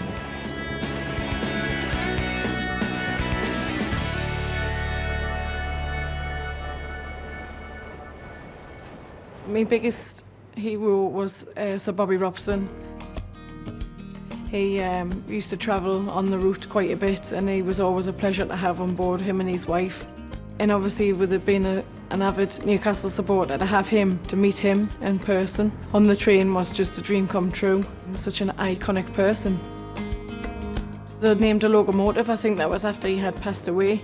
So I like that when I see that one going around, because it does fetch a smile to my face to see the one with Bobby Robson's name on it. It's 5 a.m. and the start of another typical working day for the Sir Bobby Robson begins at the Bounds Green Maintenance Depot in North London. Over the course of the day, almost 60 East Coast staff will work on board this train, and first up today is driver Colin. He will deliver the Sir Bobby Robson to King's Cross, where his daily duties will begin. I met Sir Bobby Robson when I was a driver at Ipswich. He was on a platform with his wife, and he asked me if the train that was approaching the platform was the London train. He was a gentleman, yeah, absolutely. The engine's first job of a grueling 21-hour working day is a return trip from London to Edinburgh. I don't think the public have got any idea how hard the trains work. It has got a whole day's work ahead of it.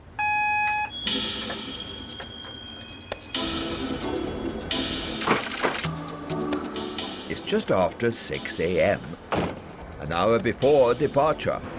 The Sir Bobby Robson is fully stocked, ready for dispatch. The 1,000-mile journey is just the first leg of a marathon shift, which will end long after midnight.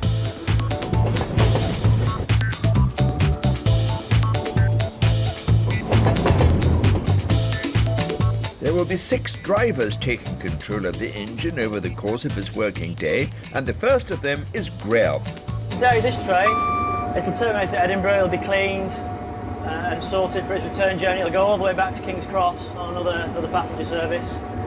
And again, once it terminates at King's Cross, it'll be cleaned again, and then it'll turn around again and come back to Newcastle. Once it's at Newcastle, terminate, turn around, go back to King's Cross and on passenger service, and then once it's back at King's Cross at night, it'll go out to Bounds Green, where it'll have its routine maintenance looked at.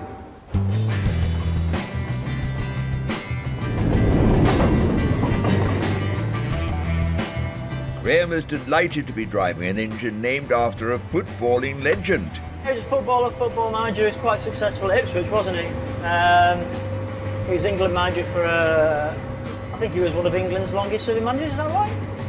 The Geordies hold him with great affection, don't they? Of a legendary figure within the game.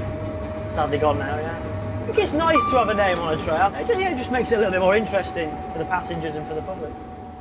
Back in the train's tiny kitchen, Chef Chris presides over a flurry of bacon and biscuits. I went to college and did catering, and then my brother works on the trains.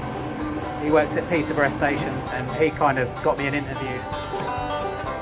I used to work in a big kitchen with like 8 chefs, and then I came here and I was like, wow, is this a kitchen? It's not really a kitchen. So yeah, it took a lot of getting used to. Very different. Because you're cooking whatever they want you to do, you can't do anything yourself, you know. Chris is also a fan of the train's famous namesake. Yeah, it's a good idea. He was a legend, so nice man. I met him on the train. Yeah, I gave him breakfast a few years ago. He was really nice. While Chris grills the bacon, guard Marcus is front of house punching tickets. Well, ladies and gentlemen, can I see tickets, please? Cheers, thank you very much for that. Great, thanks a lot. We'll have reservations and tickets, yes. That's great, cheers. There you go, thanks a lot. This is the 7 o'clock East Coast to Edinburgh. Gets into Edinburgh about 11:20. It's got the new loco on it, Sir Bobby Robson, who was recently named, his wife was there at the ceremony. It literally is only the engine at the front, the locomotive at the front of the train that's called Sir Bobby Robson, because the coaches can be taken out, interchanged. It's just the loco, yeah. It's nice in it just being a loco number. The locos used to have names on them, and unfortunately, when they got repainted and resprayed, they just removed all plates, all names, and just went back to just the loco number. It was quite a shame. Morning, can I see tickets, please? Morning. There's not normally passengers this time of day. They're not terribly chatty. They just want to get their head down, do a bit of work, or sleep normally. Yeah, so you don't get much response out of people at this time of the morning, unfortunately. Morning, can I see tickets, please? Cheers, thank you very much. Just as Marcus completes his ticket check, the train reaches its first stop of the day. Cheers, darling. Thank you very much. There you go. Ladies and gentlemen, a few moments' time, as you're arriving into Peterborough. You're leaving us here, please ensure that you do have all items of personal belongings.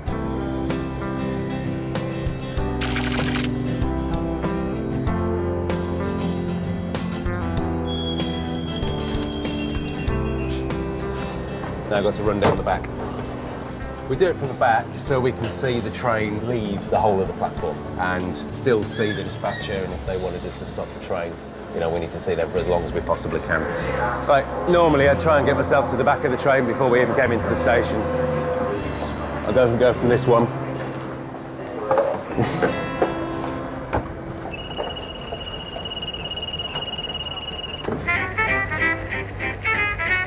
As the Sir Bobby Robson pulls out of Peterborough, the crew's first job is to feed the first-class passengers.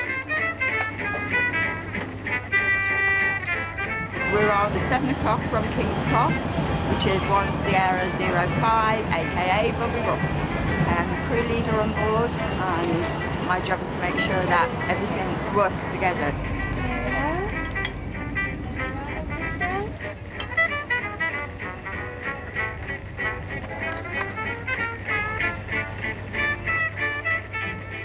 As those in first class tuck into their full English breakfasts, over in standard class, a group of foreign travellers have lost something important. We've lost a colleague on the way. Do you think they're on the train? I hope they're on the train. Yeah, but the problem is we do this every few weeks with a group, and we always lose somebody. Right. So I'm always asking the train guard, can you please help me out, and have you seen him? I don't know, because I don't know what he looks like. I can show you a picture of him. He's a lawyer. Go on then. Yeah. He's a lawyer. Right. Yeah, but it's not too obvious he's a lawyer. Is he okay on the next train then? I don't know. So you think he's not on this train? You think he's got a ticket for this train and he's maybe missed it? I think he missed it. Missing the appointed train could prove to be a costly mistake. Train travel is quite expensive now. So, you know, if somebody's travelling on a wrong train by half an hour, I'm sort of coming along and saying, well, I'm really sorry that you've already spent £50 to £100. You now owe me £100 or more, in some cases. It's not a very nice job at times. No. I can't remember, sorry. As Marcus gets busy checking the Peterborough passengers' tickets, he finds himself sounding a bit like a broken record. Thank you very much. We've got your reservation there as well, sir. So we've got your reservation over there, sir.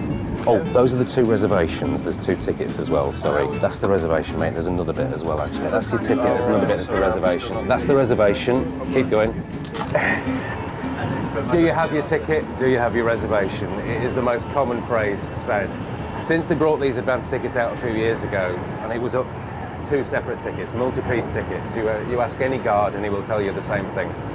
They are a bit of a nightmare, and they make the whole process a bit longer for us because a lot of people, unfortunately, don't read what's on the ticket in front of them. creates chaos in the kitchen courtesy of East Coast dynamic duo Mark and Karen. Oh, my bacon! Smells like burnt bacon in here, like that. Does it? Oh, no, why? Mark always burns the bacon.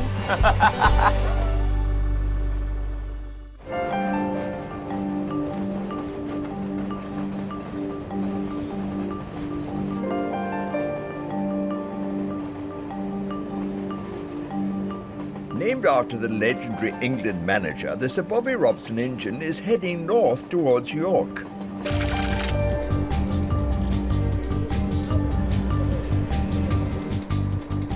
And this morning, it's not only Sir Bobby that's been remembered. East Coast Railway chaplain Stephen is overseeing a special dedication service. We are blessing a brand new bench which has been very kindly donated in memory of the West Yorkshire Regiment. And so we're blessing it with the regimental chaplain, and then they're going on to a service in York Minster. May this bench serve to remind all who sit and take their rest of the work of those who serve their Queen in the Yorkshire Regiment. May they find this place of temporary rest bring a moment of solace and peace on the journey of life. And may the blessing of God Almighty, the Father, the Son, and the Holy Spirit be with us all this day and forevermore. It's really important to have things like this because actually in Remembrance Week we use the benches as a focal point when we place the poppy wreaths in remembrance of the staff when we do the services. So yeah, so that's really good.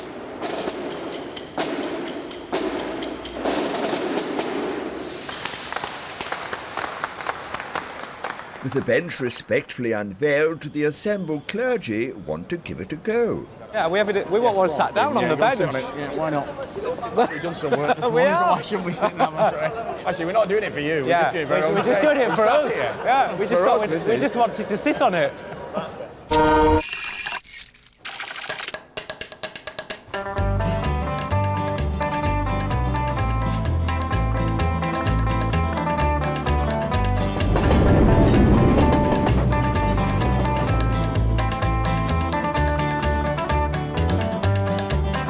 Leaving York behind, the Sir Bobby Robson speeds up the East Coast line. At the controls is driver Graham. I've actually been a train driver for just over 8 years now. So my dad, he's a train driver. He doesn't work for this company, he works for a freight company. But I've always been interested in it, and I always saw something I fancied doing. And well, I think it's a bit of both, isn't it? Your dad's a train driver, so that's what you see him doing day in, day out, and of course you get an interest because that's his job. I've always said, you know, it's the best job on the railway. I mean, other people might disagree, but you know, it's I get to come to work every day and drive a train, which I think a lot of people would like to do. The train speeds through County Durham towards Newcastle, Sir Bobby Robson's spiritual home. Don't laugh at my gloves. And Chef Chris cleans the kitchen in preparation for the next shift. That's me done. And get on the next train on the way back.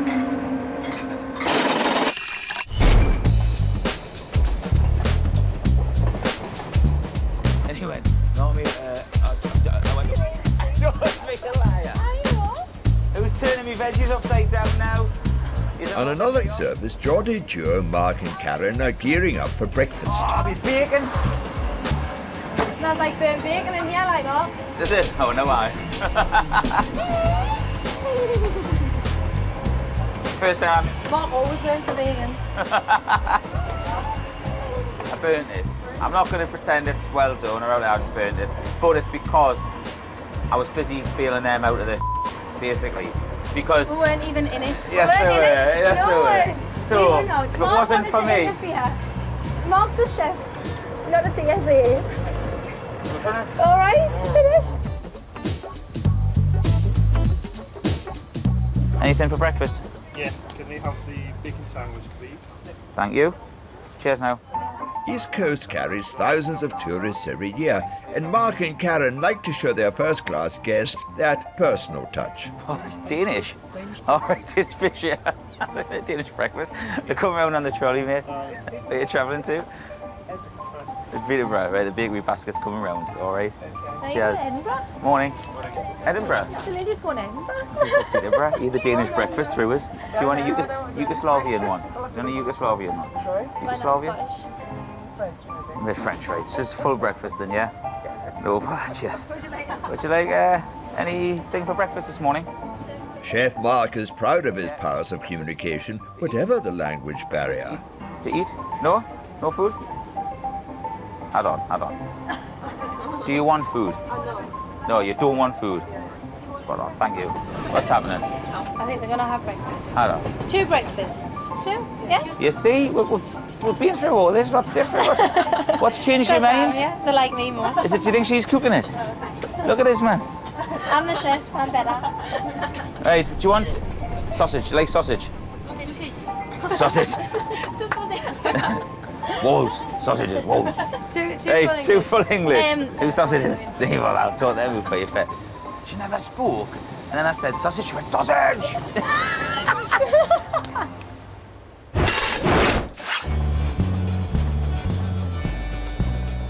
Nowhere on the East Coast line is a Sir Bobby Robson engine more welcome than in Newcastle.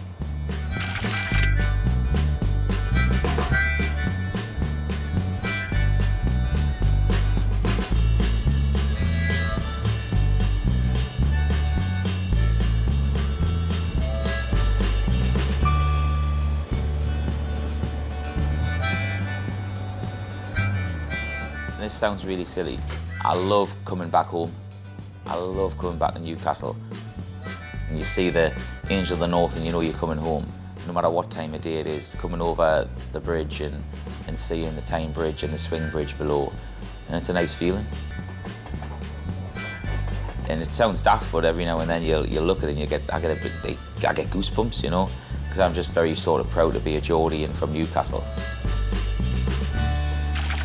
Train now at platform 2 is East Coast Service 2, Edinburgh Waverley. This train will call Edinburgh Waverley only.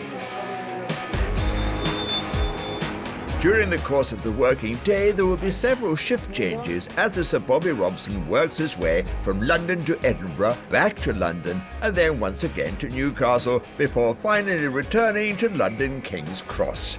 Phew! And on the station in the city, which will see the train 3 times in one day, are platform team Claire and Pam. Do you need a ramp on the train? Is it easier, yeah? If we're getting up on the ramp, yeah? Right, we'll sort it out then, don't worry. You can jump up, man. Are you going to jump for us? Oh, yeah. You're going to jump? Bless you. I meant you're 84-year-old jumping all over. 84? You don't look 84. Well, I know that. You're looking good. You're looking good. They've been in the Navy. I liked him. You see, that's the sort of people I like. I think you've got to give them a little bit of respect. I'll get the ramp down first, gents, all right?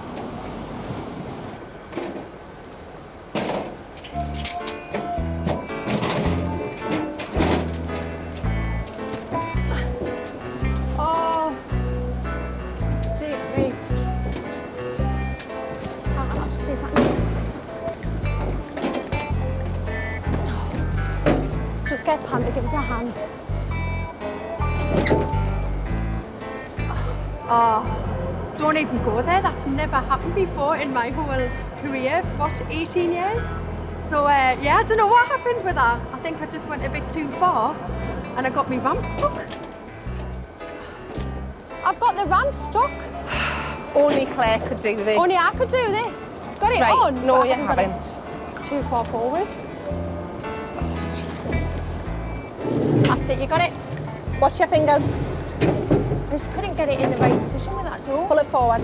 Got it. Right. Oh no, that'll give them a laugh, man. Take your time, sir. All right. Never mind. These things happen. Since leaving the depot this morning, the Sir Bobby Robson has travelled over 300 miles. After pulling out of Newcastle station, it's now heading to Edinburgh, its first terminus of the day.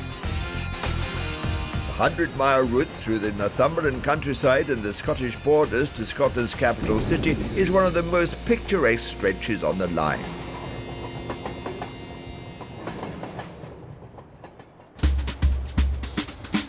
My favourite part of the route is probably Newcastle, Edinburgh, because it's lovely. It's the only part of the East Coast route where you actually travel up the coast. Everything else is inland, you know, so you get that lovely scenery. It's nice to pass through Berwick and Allenmouth and places like that, you know, and then when you get north of Berwick, you're quite close to like the rocks, and you think, how long is the main line going to be? Maybe another 50 years with the way they say the country's corroding around the coastline, you know. You're quite close to somewhere. It's beautiful. It's absolutely awesome, that part of the world. It's not just the view from the train which provides its passengers with memories. Today, the train's name also gives pause for thought. And when this train drew up, we did notice it was called the Sir Bobby Robson. In fact, we pointed it out to you, didn't I? Which I think is rather nice. It's going back to the old days, isn't it? Where trains all had names, or most of them did, I think. And I noticed it was Sir Bobby Robson, the famous football manager. I think it goes back when I was a lad, and of course we had steam trains in those days. The most important ones used to have names on them, and you know, I think it's a nice touch to name a train like this. Yeah, you know, it takes you back to the years of steam. While the Sir Bobby Robson speeds towards Edinburgh, Karen and Mark are busy serving dozens of breakfasts to tourists on their train. A very, very busy train. Mainly a lot of leisure travellers, this one. Hope you enjoy that this morning. You're going to get a lot of food, because what you tend to find is a lot of the leisure travellers take full advantage of the offers and they'll eat. Did you want a vegetarian breakfast this morning? No, full English? You were the full English, weren't you? Yeah.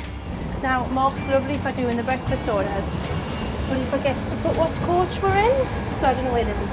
Vegetarian here? Yeah? Found it. You can see it. Well... Don't worry, Karen, I've got your back. Got 2 sausages. Is that all right for you? Breakfast for you. Sausages. A picture of your sausage. That is absolutely bizarre. Your sausages. Lovely. Oh!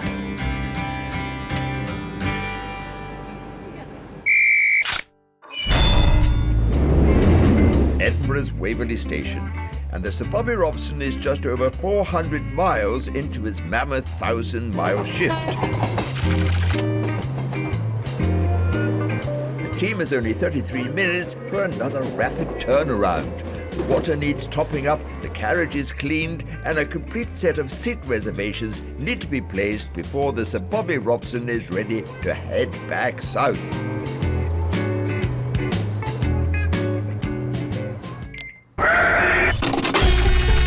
At Newcastle Station, Daz rescues some living lost property. The fish one that found on the train, and you know, like the proverbial bag, like the green one at the fair. To think that somebody would leave their goldfish. Nobody ever came looking for them. It's supposed to keep you tranquil, isn't it? It's supposed to, yeah, not that I get much to look at them.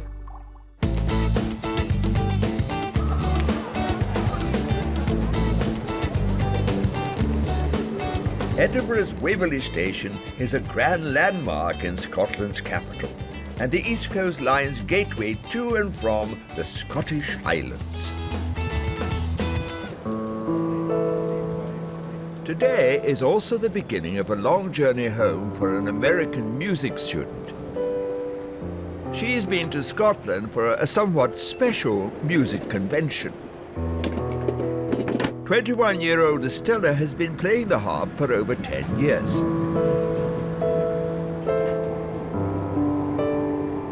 She loves enchanting strangers with his beautiful sound, and today's first-class passengers could be the perfect captive audience.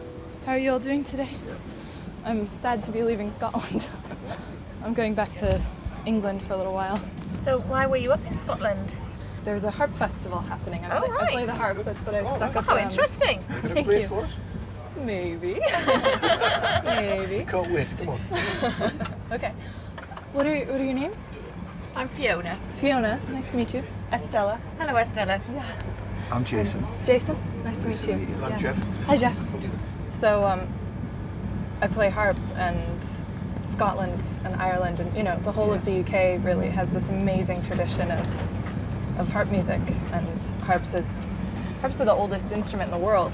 It was really special to come up north and visit kind of the home of the harp. Well, I can show you mine if you want. Well, Yeah?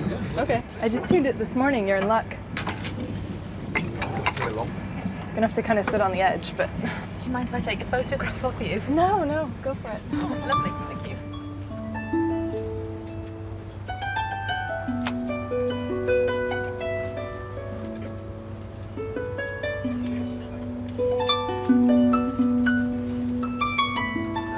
While Estella gives an impromptu performance on her southbound train, over on platform 11, the midday Edinburgh to London train is about to depart, powered by one of the East Coast's most beloved engines, the Sir Bobby Robson.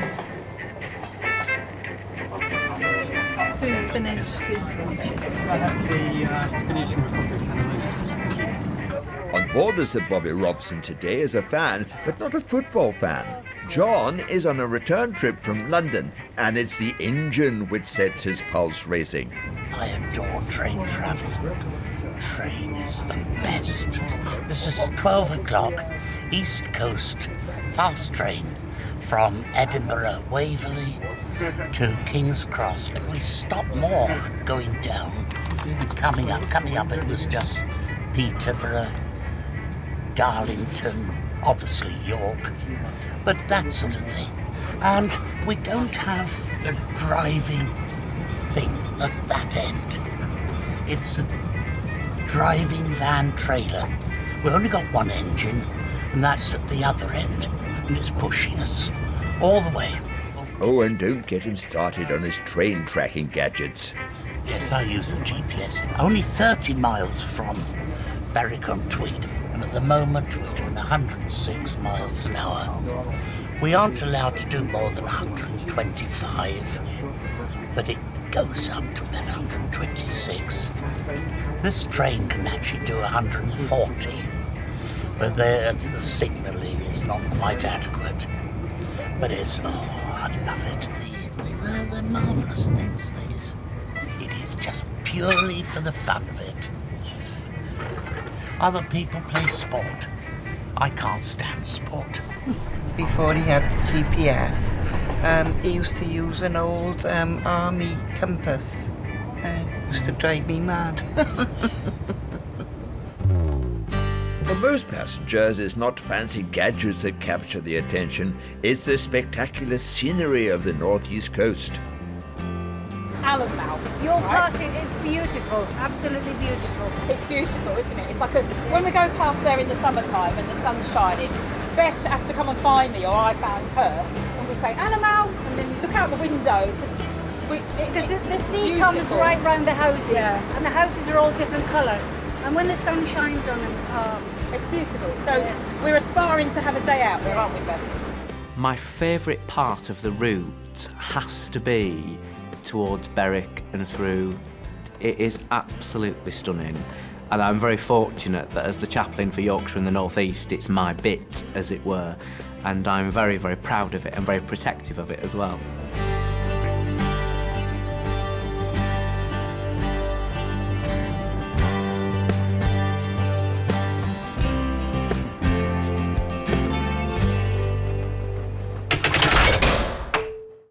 Base to rail 1, David. Unfortunately, no, York don't have a seat for that one, David. While the Sir Bobby Robson heads into Newcastle for the second time today, Information Controller Daz is dealing with lost property. Lost property off the last Terminator. It's, a guy's phoned up, I take it it's this one, because he said he's got a bag with a shirt in it, but he never said there was an iPad in it, so I don't know if it's the same bag. The guy's going to phone back shortly, so when he does phone back, I'll just say to him, can you tell us if there's anything else in it? In the make of the shop. Most lost property is eventually claimed by its owner, but the odd items have become permanent fixtures. The fish one that found on the train in like the proverbial bag, like the green one at the fair. One of the lads, Mickey, I think he or somebody donated the tank for her, and we just thinking. But I think it was 3 or 4 of them. There's only one, the big yellow ones, that one, the original one left. The others have died. But I mean, I think they were for over a year. And because we didn't want to be lonely, we've had another 2 goldfish and they're coming on well. And I think somebody's had some suckerfish in there to clean the tanks and that, you know. Kind of sprouted up in the last month and a bit, but to think that somebody would leave their goldfish, nobody ever came looking for them. And it's great because if you get any kids who come in with their parents, they look for lost property, they just dart over there, make a beeline, you know, so it's great, they love the fish. And it's supposed to keep it tranquil, isn't it? It's supposed to, not that I get much to look at them. I had goldfish a few years ago and mine didn't last there. I didn't have a nice big tank like that, like, but I couldn't date me, like, not green fingered and out like that. I tried tomatoes one time and they didn't last either, so I've given up now.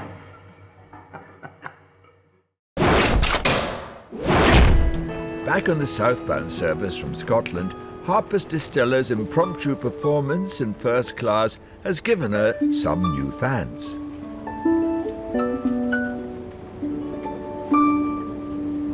So what are the colours then on the reds and blues? So the red strings are C's, like that, and then the blue strings are F, and it just kind of goes up, C, D, E, F, G.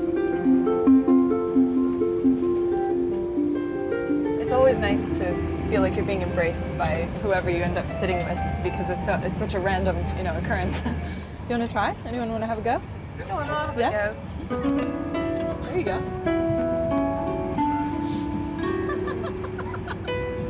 1, 2, 3.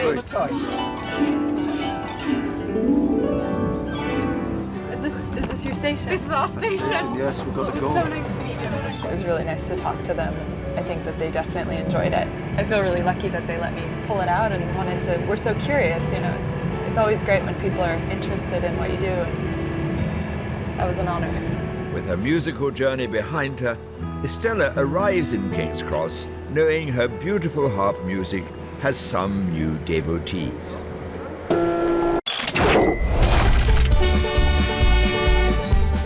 It's party time. We've just had a good day in York on the races, but we didn't win much money. Mrs. Bobby Robson heads home. 1,322 miles in total. It's not bad for a day's work, eh?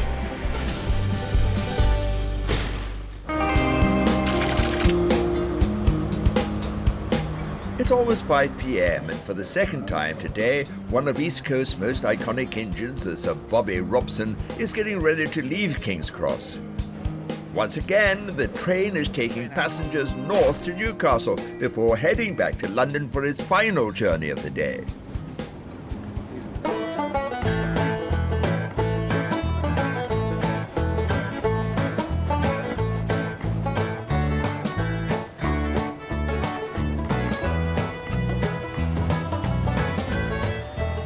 Good afternoon, ladies and gentlemen. This is Osman Khadri, your train guard. A warm welcome aboard this is 1730 East Coast service to Newcastle, calling at Peterborough, Newark North Gate, York, Darlington, Durham, and due to arrive at Newcastle at 2031.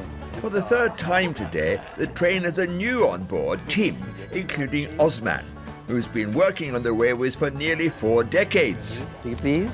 I've been 38 years as a guard. I love it. I enjoy when I help some passengers and they say thank you. That makes my day. This is a very expensive ticket, isn't it? Thank you. Your ticket, please? I personally work on the assumption of having a human touch when I do. Your ticket is not valid because it's super off-peak. They are not valid between 3 and 7 o'clock. So you need to upgrade this to the full fare, I'm afraid. You might need to pay another, I'll check for you how much. There is a young lady there who is, unfortunately, has child ticket and she has only £25. The ticket is £28. And I could see the tears in her eyes, so I let her go without taking the excess. And she was so pleased and happy, and she'll be now ever grateful that she traveled on East Coast. See your ticket, please. Thank you. In the carriages, there is a change of passenger too. Gone are the afternoon tourists, replaced by rush hour commuters returning home. Half of my train will be getting off at Peterborough, you know. Thank you indeed. You are not, definitely. Thank you. Oh. It keeps ringing and it's some lady's phone, but we don't know whose it is. Okay, if it rings, I'll find out. Thank you. Where did you find it, sir? It was just left there. Can you remember what the name was? Karina, that's right, yeah. Karina. Okay. Thank you, sir.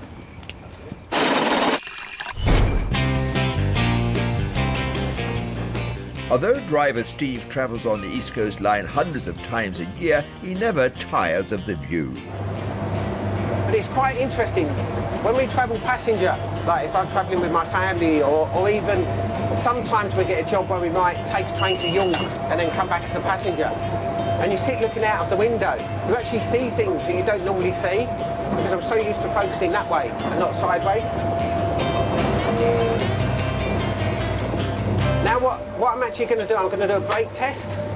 And this is just to confirm that all the brakes are working. So I want to make sure we've got a speed reduction and you can feel it slowing down.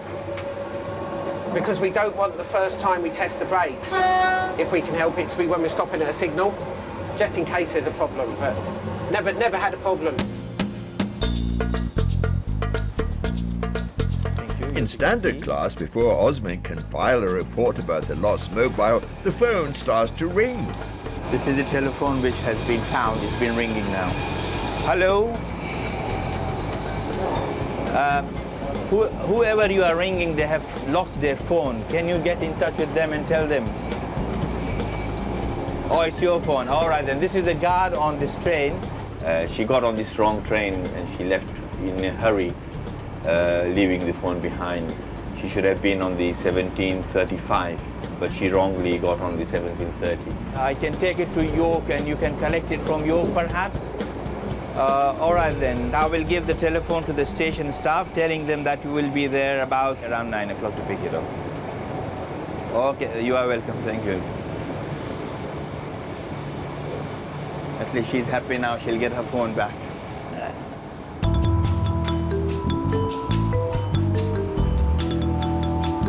Ladies and gentlemen, this is Osman Khatri, your train guard. We shall shortly be arriving at York. When leaving the train, take all your personal belongings with you. And thank you for choosing to travel East Coast.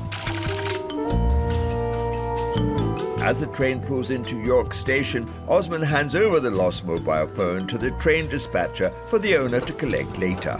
At telephone, a passenger will come and collect it. The name is Corina, about 9 o'clock. All right. She left it on at King's Cross. She got on and got off. Okay. Huh? No worries, Yeah? Thank you very much. Job done, and Osman's back on the northbound journey again. We will. Thank you very much. With the rush hour over, a whole new crowd of sports fans have boarded the Sir Bobby Robson at York. Thank you, York passengers. We've just had a good day in York on the races, but we didn't win much money. How much have you lost? £20. At least. Have you? £25. I've got to pay my ticket anyway. I've got to go. Ladies and gentlemen, this is Osman Khatri, your train guard. We shall shortly be arriving at Newcastle Station, our final destination. Newcastle for the third time today. And another race against time as the staff prepares the Sir Bobby Robson for the last leg of today's marathon. This train, Sir Bobby Robson, is now heading back on last trip of the day. This is the last train leaving Newcastle for London, and we do arrive a bit late into London. As his shift nears its end, Osman finds time to make sure the lost phone and its owner have been successfully reunited. Hello, yes, Corina, this is the guard. Have you received your telephone from York? You have? Oh, I'm glad that you are reunited with it. You are welcome indeed, my pleasure. Thank you indeed. Bye, bye. Yeah, the lady who lost the phone on our last trip has been now reunited with her phone, and she's very, very happy.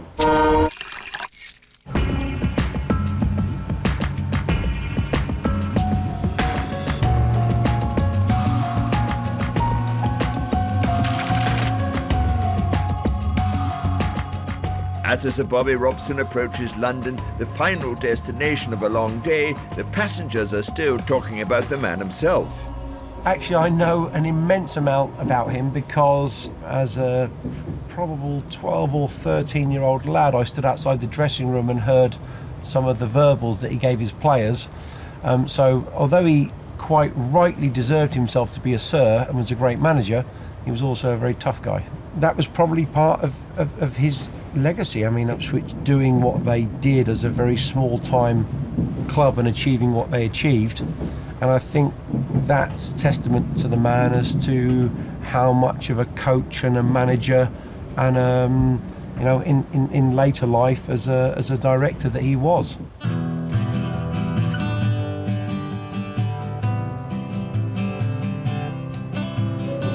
Ladies and gentlemen, this is your guide speaking. We are now approaching King's Cross Station, our final destination. Bobby Robson will be going back into the depot once we finish here in London. Back to Bounds Green. That's it, my day is over. 18 hours after delivering the engine to King's Cross, depot driver Colin once again climbs into the cab to return the Sir Bobby Robson to the engine depot in North London. They go into Bounds Green maintenance depot, but first we've got to give it a wash.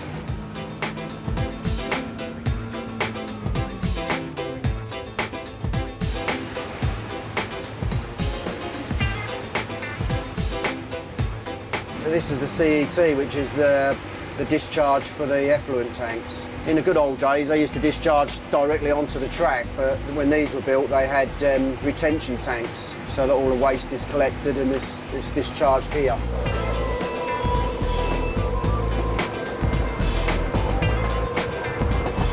Now go into the depot, and once it's in the depot, it will receive maintenance, a bit of tender love and care ready for its next diagram, which I'm not too sure where that's going tomorrow.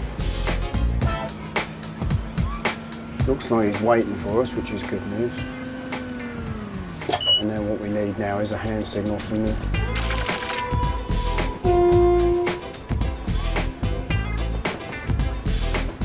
Once we get here, that'll be the end of the journey. Another day over.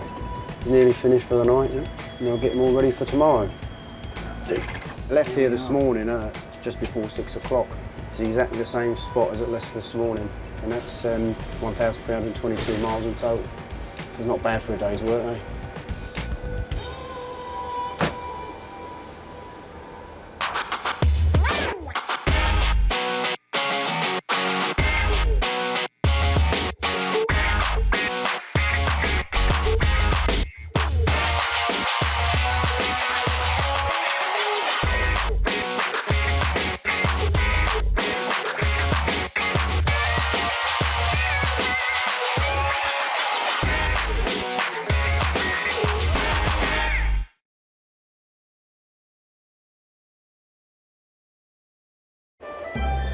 The great British love affair with train travel is as old as the railways themselves. From the beating heart of London's metropolis to the majesty of the Scottish Highlands. Connecting coast and countryside with our great cities, the East Coast Line has it all. Disregard that, it's a glitch. But it's the people who give life to this railway. Frisco, I trust you. British public are the best form of entertainment on the planet. The East Coast Line carries 19 million passengers a year on 155 train journeys a day, along almost 1,000 miles of track. East Coast is the largest operator on the line. It runs trains, manages stations, and employs nearly 3,000 staff. That's all you do it all day. I'm not playing with you while you're showing off. The East Coast workforce toils tirelessly. Demand your bags, please. From driving trains... Look at this office window. Fantastic.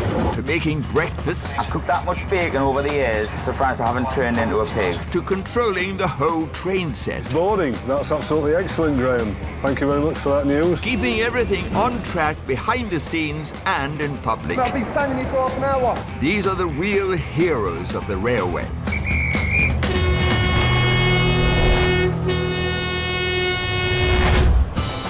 East Coast staff are constantly striving for perfection. Can we go back and do it again? Trying to keep trains on time, preparing meals at over 100 miles an hour.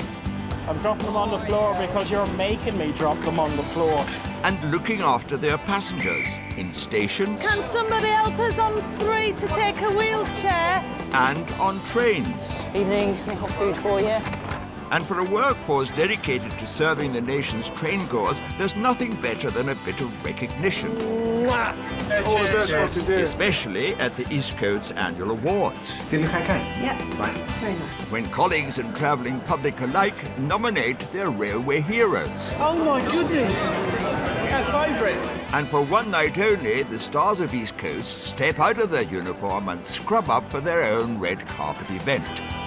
And the winner is... And the winner is... The winner is...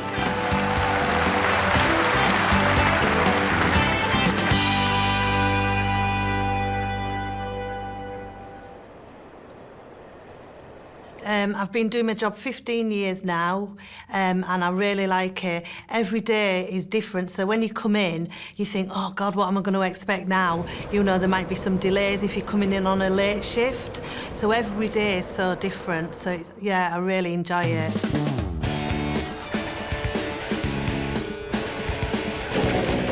It's Saturday morning in York. Information controller Julie is getting ready for one of York Station's busiest days of the year. It's York races today, plus it's bank holiday and plus it's payday. So I think everybody's come here because it's nice weather. They've come for the races and they're staying over. So we're more busier than usual on here. A bank holiday race day at York can bring double the usual number of passengers through an already busy station. Oh, look at all these coming off. Busy, very busy. The first race starts in just over an hour. Every train delivers a flurry of fetching frocks, fancy headgear, smart suits, and traditional racing attire. We're off to York races for me stag do, lad. We're off with me old horse here. It's called Humphrey. And the buses are ready to take Humphrey and his mates on their way. But despite being under extra pressure on race day, Julie still manages to enjoy the warm weather and the racy ladies. I like looking at all the ladies' dresses and the shoes, it's really good, and see what they're wearing and everything. So yeah, it's nice, and they're all in summer clothes, which is good today. And there's plenty of them. How many more? Any more? But the lively crowd won't get in the way of Julie doing her job.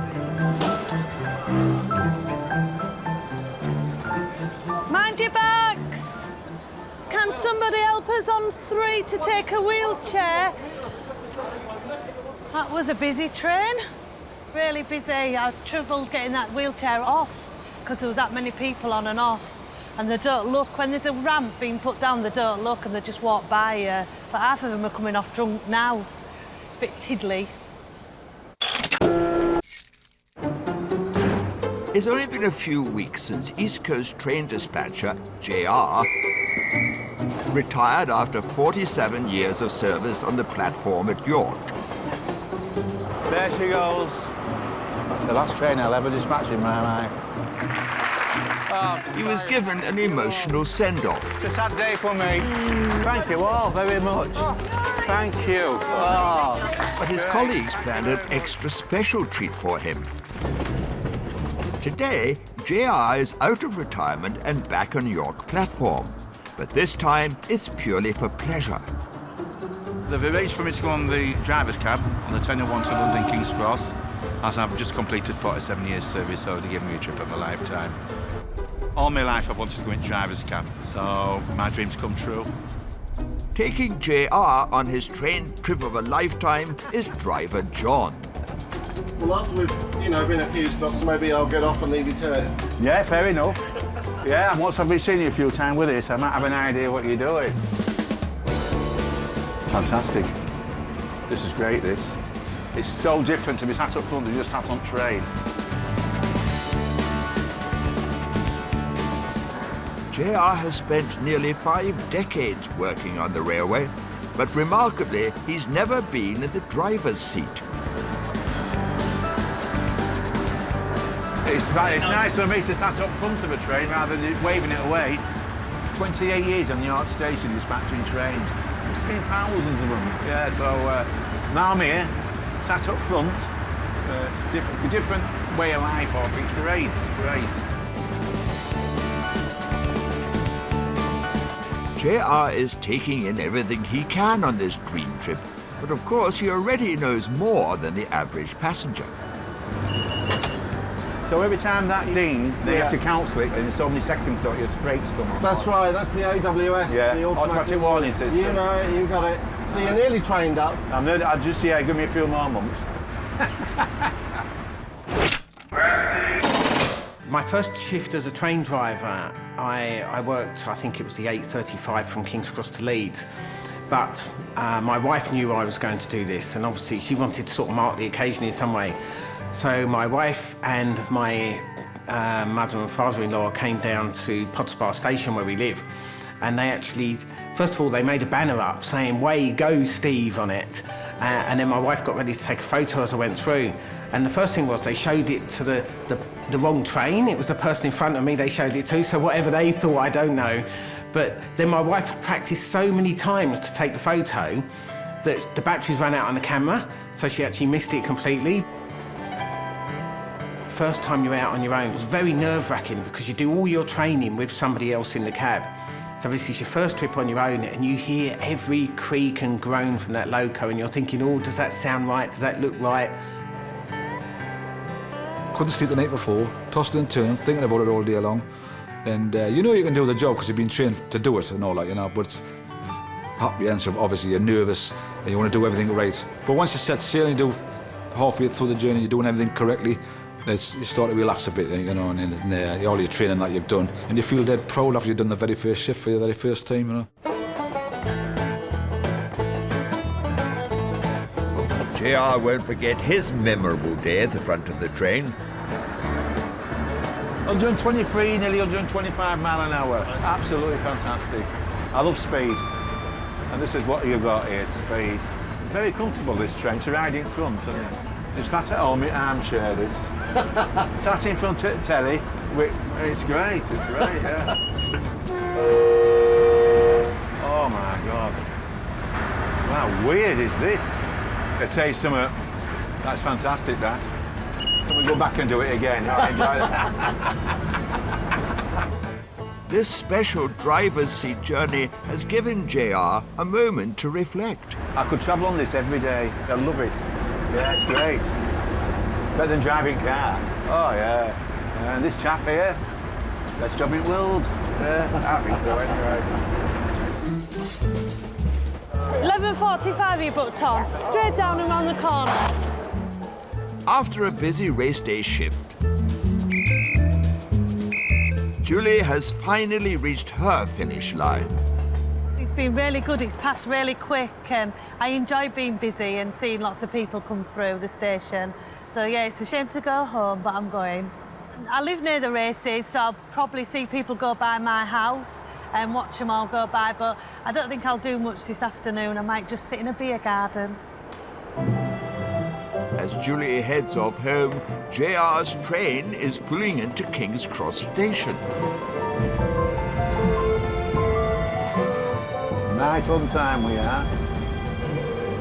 As the regular passengers depart, JR looks for the perfect memento of his locomotive loving. I'll take a picture here, if you don't mind it. The driver who brought me to London. Thank you very much. I don't have to ask you to smile, do I? Yeah, I've been admission to go into driver's cab since I started on railway in 1966. Now we're in 2013 and my dreams come true. Fantastic. I feel like royalty being in that cab. Royalty. So it's been great, yeah. Yeah, I remember this for the rest of my life.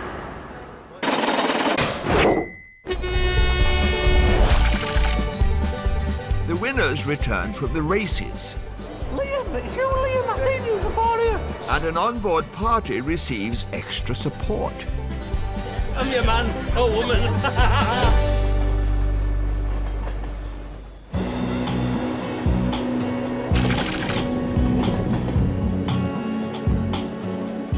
At York Station, newly trained dispatcher Liam is facing a big test.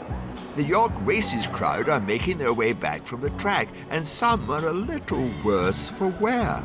The most difficult thing about my job is I mean, probably when you get the customer complaints, people can be sort of difficult to deal with, but I mean, it's just deal with them the best of your abilities, pointing them in the right direction. I think you have a good sense of humour, that's for sure, because sort of at times of disruption when things are sort of difficult, treating each situation individually and finding your way around it. And Liam's feeling pretty confident despite facing a potentially unruly crowd. The next hour it's going to get very busy, it's going to be manic. A lot of race goers will sort of be heading in then if they don't go to the pub first. So yeah, but we'll be all right, we'll get through it. As long as we get them onto the train and get the train away safely, then everyone's happy. The crowds from race day make this a busy and unpredictable shift, and inexperienced Liam will be dispatching trains under the watchful eye of Old Hand Richard. All yours. I'll be 12 yards behind you. It's going to be busy. It's race day.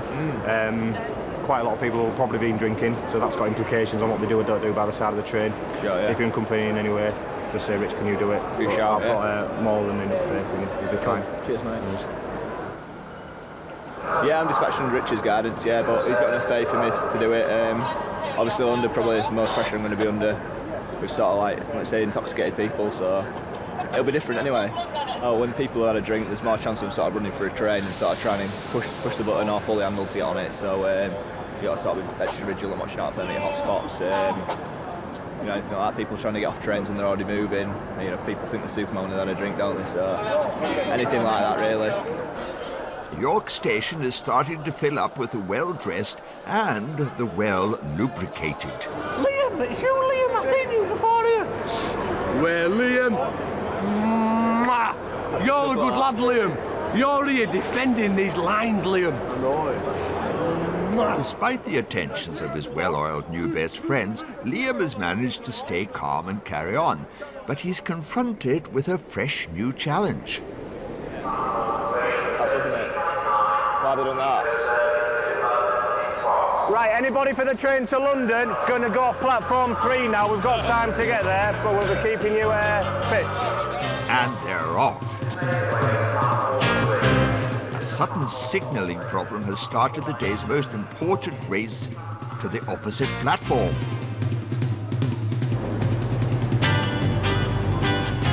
Although they're cutting it fine,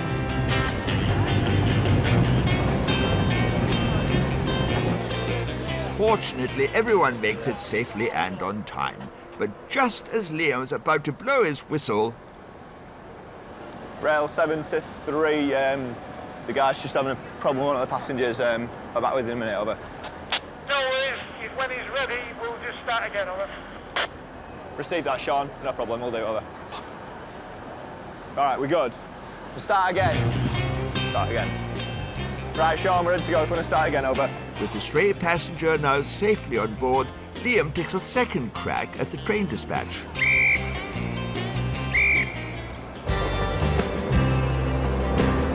And this time, it's off. The train is heading to King's Cross, and Liam can breathe a sigh of relief. How was that then? Different, yeah. A bit hectic, isn't it? Yeah. His last train has been dispatched, and Liam takes a well-earned break. That's really good. Well done. It was good in all ways today. It's a hectic Saturday. Yeah, a lot quieter than earlier. Been a busy day earlier in the day for Liam to be training on a bank holiday with races. Really good experience for Liam. And personally for myself, it's a lot calmer than it was 2 hours ago. The race goers are on the way home safe and sound, and it will only get quieter, which is a nice thing for us. Old Hand Richard will be sending the remaining race day passengers on their way home. But some are finding the welcome of York Station a little too relaxing.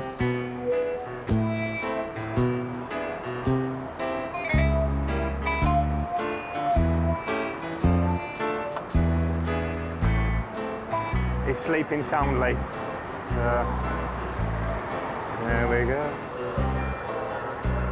But Richard decides that nap time is over. Excuse me, mister. You okay? Yeah. We're giving you 10 minutes, but it's not totally appropriate to be snoozing on a station like you are. Yeah, I understand. Have you got enough about you to get a coffee or something and get with it? Because Stop it, just get... not enough. Yeah, being customer facing, you see it most weekends, and they respond in different ways. I'd be happy if everybody responded like that. Some are a bit more grumpy when they have to surface, but thankfully he had enough about him to know he should get a coffee. After a day of near pandemonium, a calm finally falls over York Station.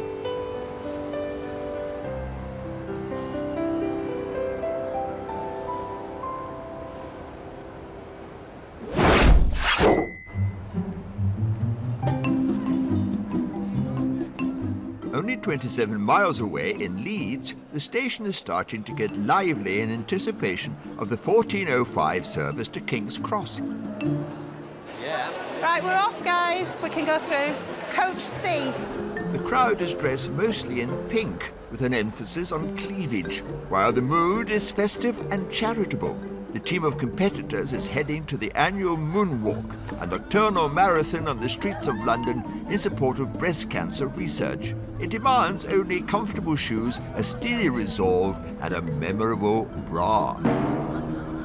It's the way she sold it to me. She said, how would you like to go to London for the weekend and spend it with some ladies with their underwear on? I thought she was buying me a birthday present.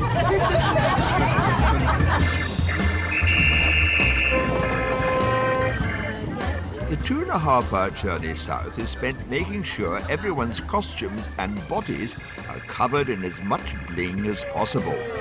Yeah, the head's not on. And my head's not on. Is that on now? Yeah.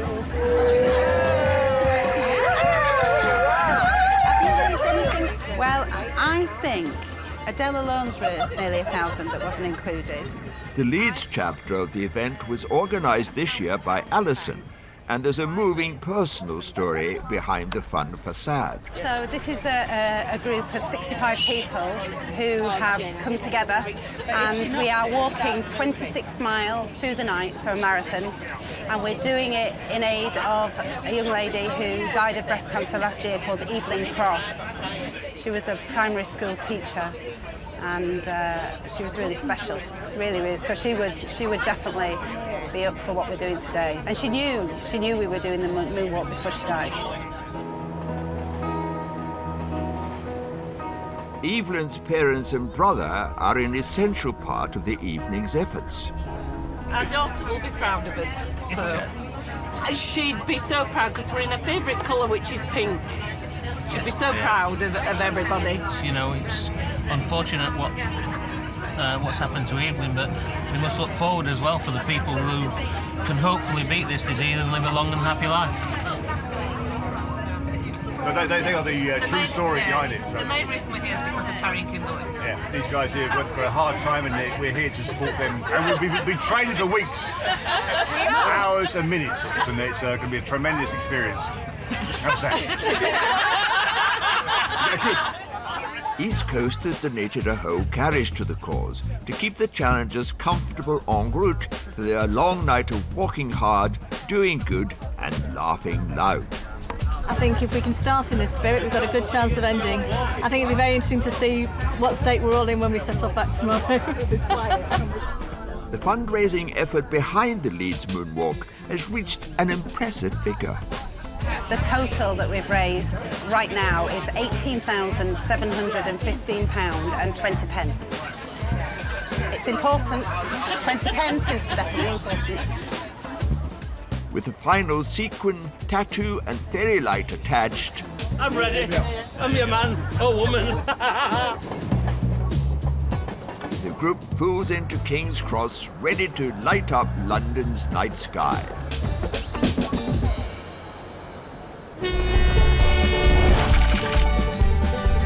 The stakes are high for driver Steve as he takes a nightmare test. It's just one thing happening after another all the time. You're always thinking, have you done something wrong? Evening, we have food for you. And Chef Sean is off to a bad start with the new menu. And I have upset myself because I've done it. I'm not happy.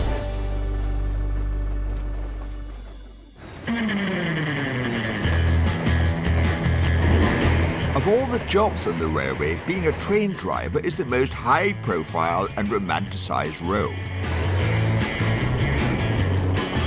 In reality, it's a demanding job involving frequent training, constant tests, stress and risk.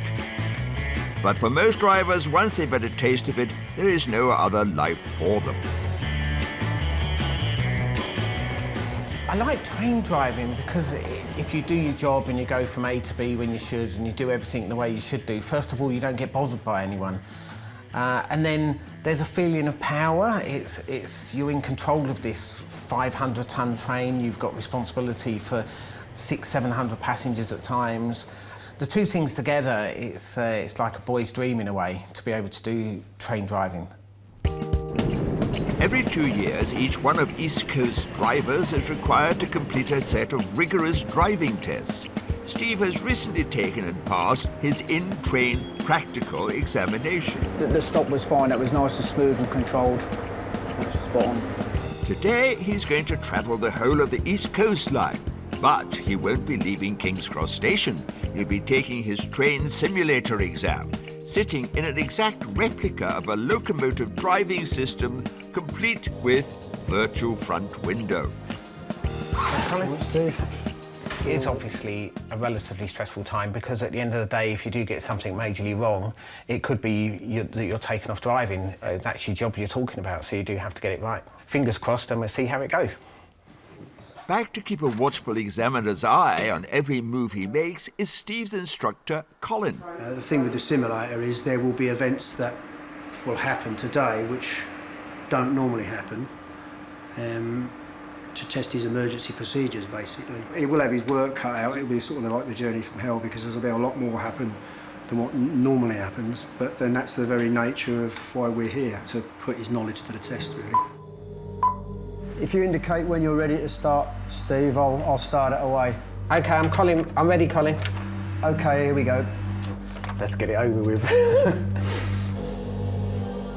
As Steve sweats it out in a dark London room, around 500 miles north in Scotland, the whole life of a driver, yeah. Driver Graham is speeding through the most picturesque stretch of the entire network, surrounded by picture postcard Scottish scenery. If you woke up with this every day out your front windows, you couldn't argue, could you? But Graham's picture-perfect jaunt from Inverness to Edinburgh isn't completely without tribulation. You'll often see up here, you'll see a deer just jumping across the fence and, like, running across the track and up to the other side. It's quite a regular occurrence, actually. And unfortunately, they don't all make it. I've only hit one once up here. I feel awful, I feel sorry for the poor thing. I didn't even like hitting a pigeon, I mean hitting a deer. So, there's a couple of red deer there. If you're lucky, you'd only see quite a lot of them, actually. Back at King's Cross, deer aren't a concern for Steve, but he is approaching the first of his own journey's hazards, an unexpected red signal. Hello, King's Cross. This is a driver 1 Alpha 03, stood at Kilo 662 signal. What it is, driver, is we've got some signalling problems. The examiner has prepared a series of unusual tasks and extreme challenges that are critical for Steve to master. So I have your authority to pass Kilo 662 at danger. Thank you. King's Cross out. And while Steve concentrates on his technical test, Graham has time for a short history lesson. There's been a few battles here. Obviously, the most famous person is William Wallace, which the monument commemorates on the hill there. It's Blair Athol Castle, and the guy who has it, he's the only one who's legally allowed to have a private army. Right now, we're approaching Moncrief Tunnel, which apparently is the longest tunnel, railway tunnel in Scotland. I think it's just over 1,100 metres, I think. Well, now, when I'm sitting cool through this tunnel now, I can imagine what it must be like driving the London Underground. Back in London... Hello, is that the guard over? Yes, the guard over. Just to inform you that we've got a temporary block working between here at Walmer Green, Kilo 603 signal. Hello, King's Cross Signaller. This is the driver of 1 Alpha 03 on the approach to Finsbury Park. I've just had an ADD activation. It's quite intensive. As you can see, there's just one thing happening after another all the time. So it can be quite tiring. And I think when you're doing this, you're always thinking, have you done something wrong? but hopefully it's going okay. Steve is battling the rain.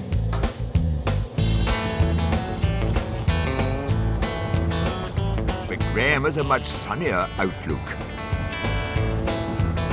And these are the sunglasses you get. They're not bad, actually. Makes us look like Gary Cooper. Down the line in London, Steve's journey from hell is nearly done. Steve, you can stop there because that's the end of this assessment. Okay.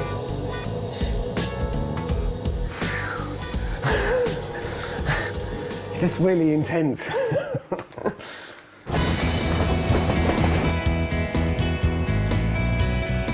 After a very different morning, Graham pulls into Edinburgh Waverley Station.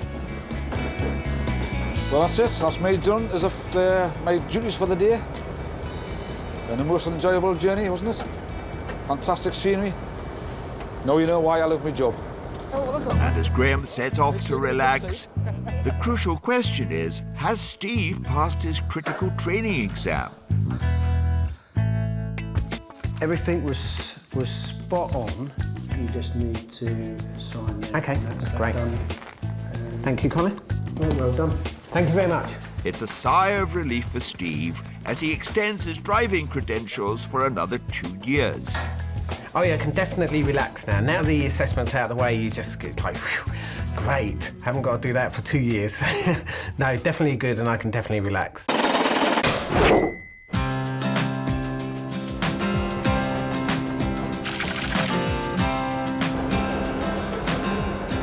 Every 6 months, East Coast launches a new menu for its first-class passengers, and today, Chef Sean will get his first crack at the new dishes. I'm always apprehensive with a new menu. Got to make sure everything's right, and of course, it's how we serve it. It's got to be right. It's as simple as that, especially with a new menu. It's just got to be right. Cooking is in Sean's blood. Yeah. I was destined to cook. My mum was a head chef. I can remember as a child sitting in the kitchen in a hotel watching her cook. The good thing about it was lick the bowl. It's always lick the bowl. But there's no bowl licking today. The new menu has got Sean more than a little flustered. It's a bit of a panic for me because I've never cooked it before, so it's just a massive, great big learning curve for me. The 5:30 to Edinburgh leaves King's Cross, and as Sean is still digesting the new menu, customer services assistant Darren is already taking orders. Evening, any hot food for you? Sean's keen to ensure that everything meets his own high professional standards. Every detail of the menu, every detail of the food is my responsibility.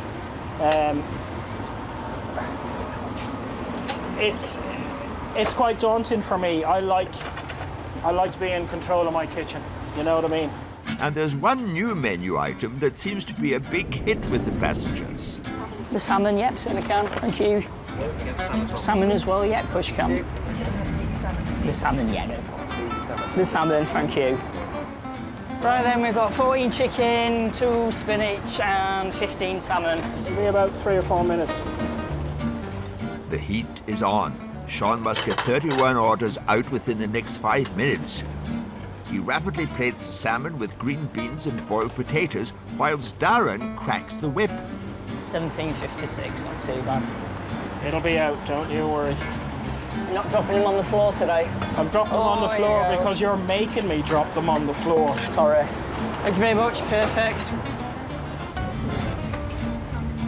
15 orders of salmon are on their way to the hungry travellers. Thank you. Salmon's the popular one tonight. And Sean's culinary skills are not lost on the diners. Given that the guys are preparing food at 125 miles an hour, it's pretty good. I think a lot of our passengers are surprised for how good the food is that we produce on the trains. But there's a slight problem. The potatoes are supposed to be roast? No. Just checking. The menu says salmon supreme served with roast potatoes and sugar snap peas. So I guess they've changed the potatoes and the peas. noticed that actually. You know, overall, I think the potatoes are a little bit disappointing because the menu says roast, and you know, there's not a lot of colour on those. With a quick reappraisal of the new menu, Sean is tucking into a piece of humble pie. How did I miss that? I read the manual about 10 times today, but it doesn't always sink in. 11, yep, salmon, there we go, thank you. And I have upset myself because I've done it. I'm not happy. But everyone else is happy, but I won't be because that's just the way I am.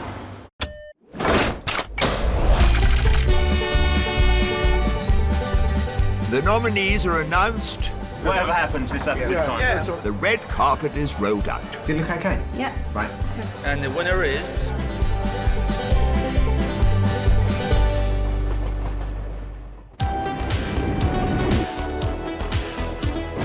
Once a year, East Coast celebrates the outstanding employees from across its 3,000-strong workforce at a prestigious black tie awards ceremony in York. Setting out from London's King's Cross is awards nominee driver Steve and his wife Angie. I think I'll need Makes a change to be a passenger. Right, let's settle down.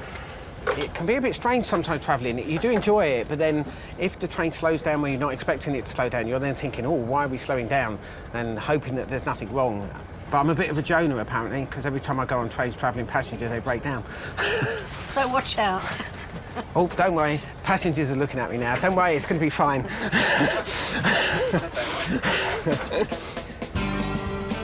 Steve has been nominated for the Improving Train Performance Award. So we're at Peterborough now, and we're 2 minutes late. So I now make a note in my delay book so that I can ring delays later on and tell them why we were 2 minutes late into Peterborough. He goes the extra mile, noting down every train problem he comes across, even taking his work home with him. I think I've been nominated because back in November I wrote a 5,500 word report in my own time at home. It probably took me about 4 or 5 days to do, with about 27 or 28 different ideas on how we can actually improve our train performance and our punctuality. And today, a punctual service is extra important. What time does it start? Starts at 6:30, so... So we have to be there dead on? Yes, it's quite strict actually, because there's a timetable to work to. So we have to be there on time, otherwise it wouldn't look very good if I'm going there for improving train performance and then I'm late for the award ceremony. The train departs King's Cross, and one carriage along from driver Steve are the hard-working engineers from the Bounds Green Maintenance Depot, and they waste no time in getting the party started. Nice one. We got a bit of favourites. Definitely. No, for looks. Yeah. Bounds Green has been nominated for the much-coveted Team of the Year award. Keep going, brother. Right, stop. While the rest of the line sleeps, these hard-working blokes work through the night, managing the Herculean task of keeping all of the East Coast electric trains repaired and railworthy. Their nomination came as a surprise to these East Coast veterans. A bit of a shock, I must admit. Didn't expect to be nominated because we're, like I say, we're in the background. We don't get noticed that much. A lot of the crews must be get nominated more than we do. So yeah, it's a great honour. And strictly observing classic award show etiquette, they're just happy to be nominated. I believe, personally, myself, that Newcastle's going to win. The reason being because they are in the front of everything that goes on, and we are in the background. And I believe that they will actually win the Team of the Year. Further up the line, a key member of their competition, Pam from the Newcastle station team, is making her way south to York. I'm really looking forward to it. I'm hoping Newcastle will win because I think it'll be a good morale boost for the team. The Newcastle team had a busy year, weathering a Friday when the train stood still. All I can do is ask it to wither well. There's nothing moving at the moment north of Newcastle. A seriously tough Derby Day crowd. Michelle's been thrown, Michelle's been thrown! If you want to move back, you're going to get hurt here, OK? And Pam herself faced a close call with difficult customers. No! It's upset Pam. Jodie actually grabbed her head, and to me that's assault. I just think that's out of order. Whoever has nominated Newcastle Station has took the time out and said, you know, and recognised that we do a great job, and it is like a little thank you to say, you know, we are aware of what you do. Even if we don't win, it is, you know, it's nice to be recognised for what we do. Pam is going for the gold tonight, but is starting off with a nice bronze. I had a spray tan done. Normally when I get a spray tan done, it's straightforward, wash it off, brilliant tan. Unfortunately this morning I got up and I had white patches on my legs and arms, so I've had to do some running around and some patching up of the spray tan so that it's even. Hope it's worked. For all the on-board nominees, Cheers. it's a refreshing change to be travelling as ordinary passengers. Good luck in that. Whatever happens, let's have a good time. The trains pull into York Station, and Steve has got a case of big night nerves. When you actually arrive at the place, it does give you more of an idea of you're actually close to it. And I expect the closer we get to the actual presentation time, it's going to be like, am I going to win? But it doesn't matter. I have to say that. It doesn't matter if I don't win. It's just great to be here. But we'll see. And with only 2 hours to the awards, Thank you very much. Bye. the nominees head to the hotel to get red carpet ready. Okay. Does it look okay? Yeah. Right. Very nice. That's good. If we win, fantastic. If we don't, you know, it's a good night out, so it's fine. I suppose I'm feeling a little bit nervous. The closer we get to it, you just never know what might happen. Hi. The Newcastle Station manager, Louise, is ready to go. I'm gonna have time to do You know what, I'm really excited for the table tonight because we've got some people that have never been to the East Coast Awards. It's nice as a manager to see your staff enjoying themselves and letting them the hair down. Let's go. Bye. It's time for the annual East Coast Business Achievement Awards, coming to you from the Barbican Theatre at York. It's a crowd filled with some of the East Coast's finest. The ladies are looking glamorous and the gents have scrubbed up well. Railway chaplain Stephen is trying hard to stay impartial. I'm rooting for everybody, but I am secretly rooting for York Station, actually. Yeah, we've got to take that prize, yeah. I've just been having a look. We're on table 4, the Newcastle team, so fingers crossed that's a good omen that we're near the stage. The nominees are invited to take their seats in the ballroom, and everyone is eagerly awaiting the celebrity master of ceremonies. Ladies and gentlemen, please welcome tonight's special host, Olympic, Commonwealth, European and World Triple Jump record holder and gold medalist, Jonathan Edwards, CBE.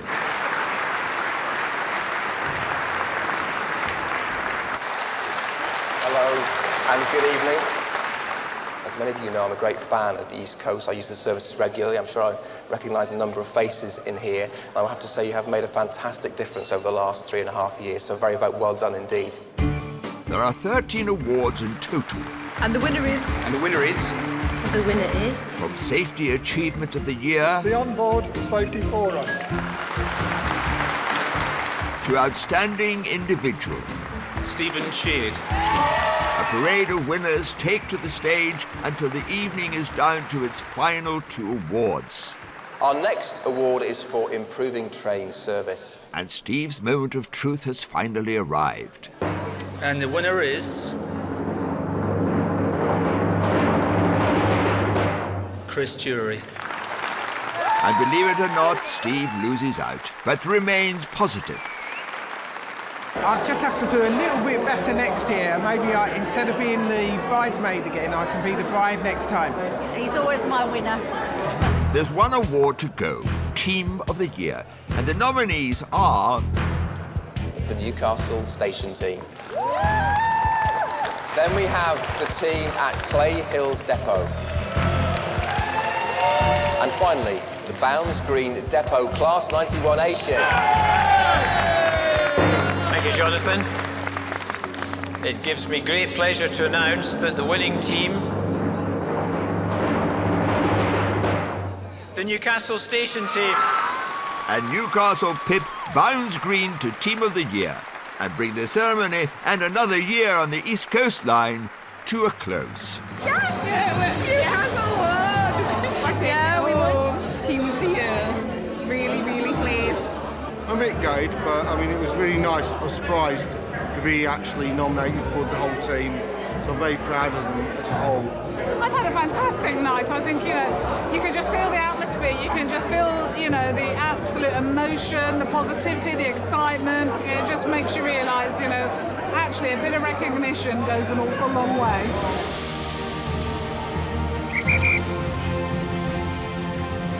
Oh, my bacon. How many people have that view when they go to work?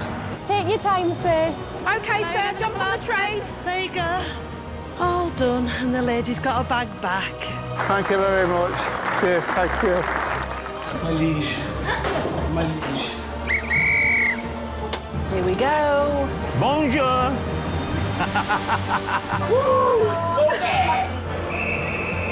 No, off the train. Look at this office window. It's fantastic. Come on! Get in there. Yes. Hello, Oh, isn't that lovely? No.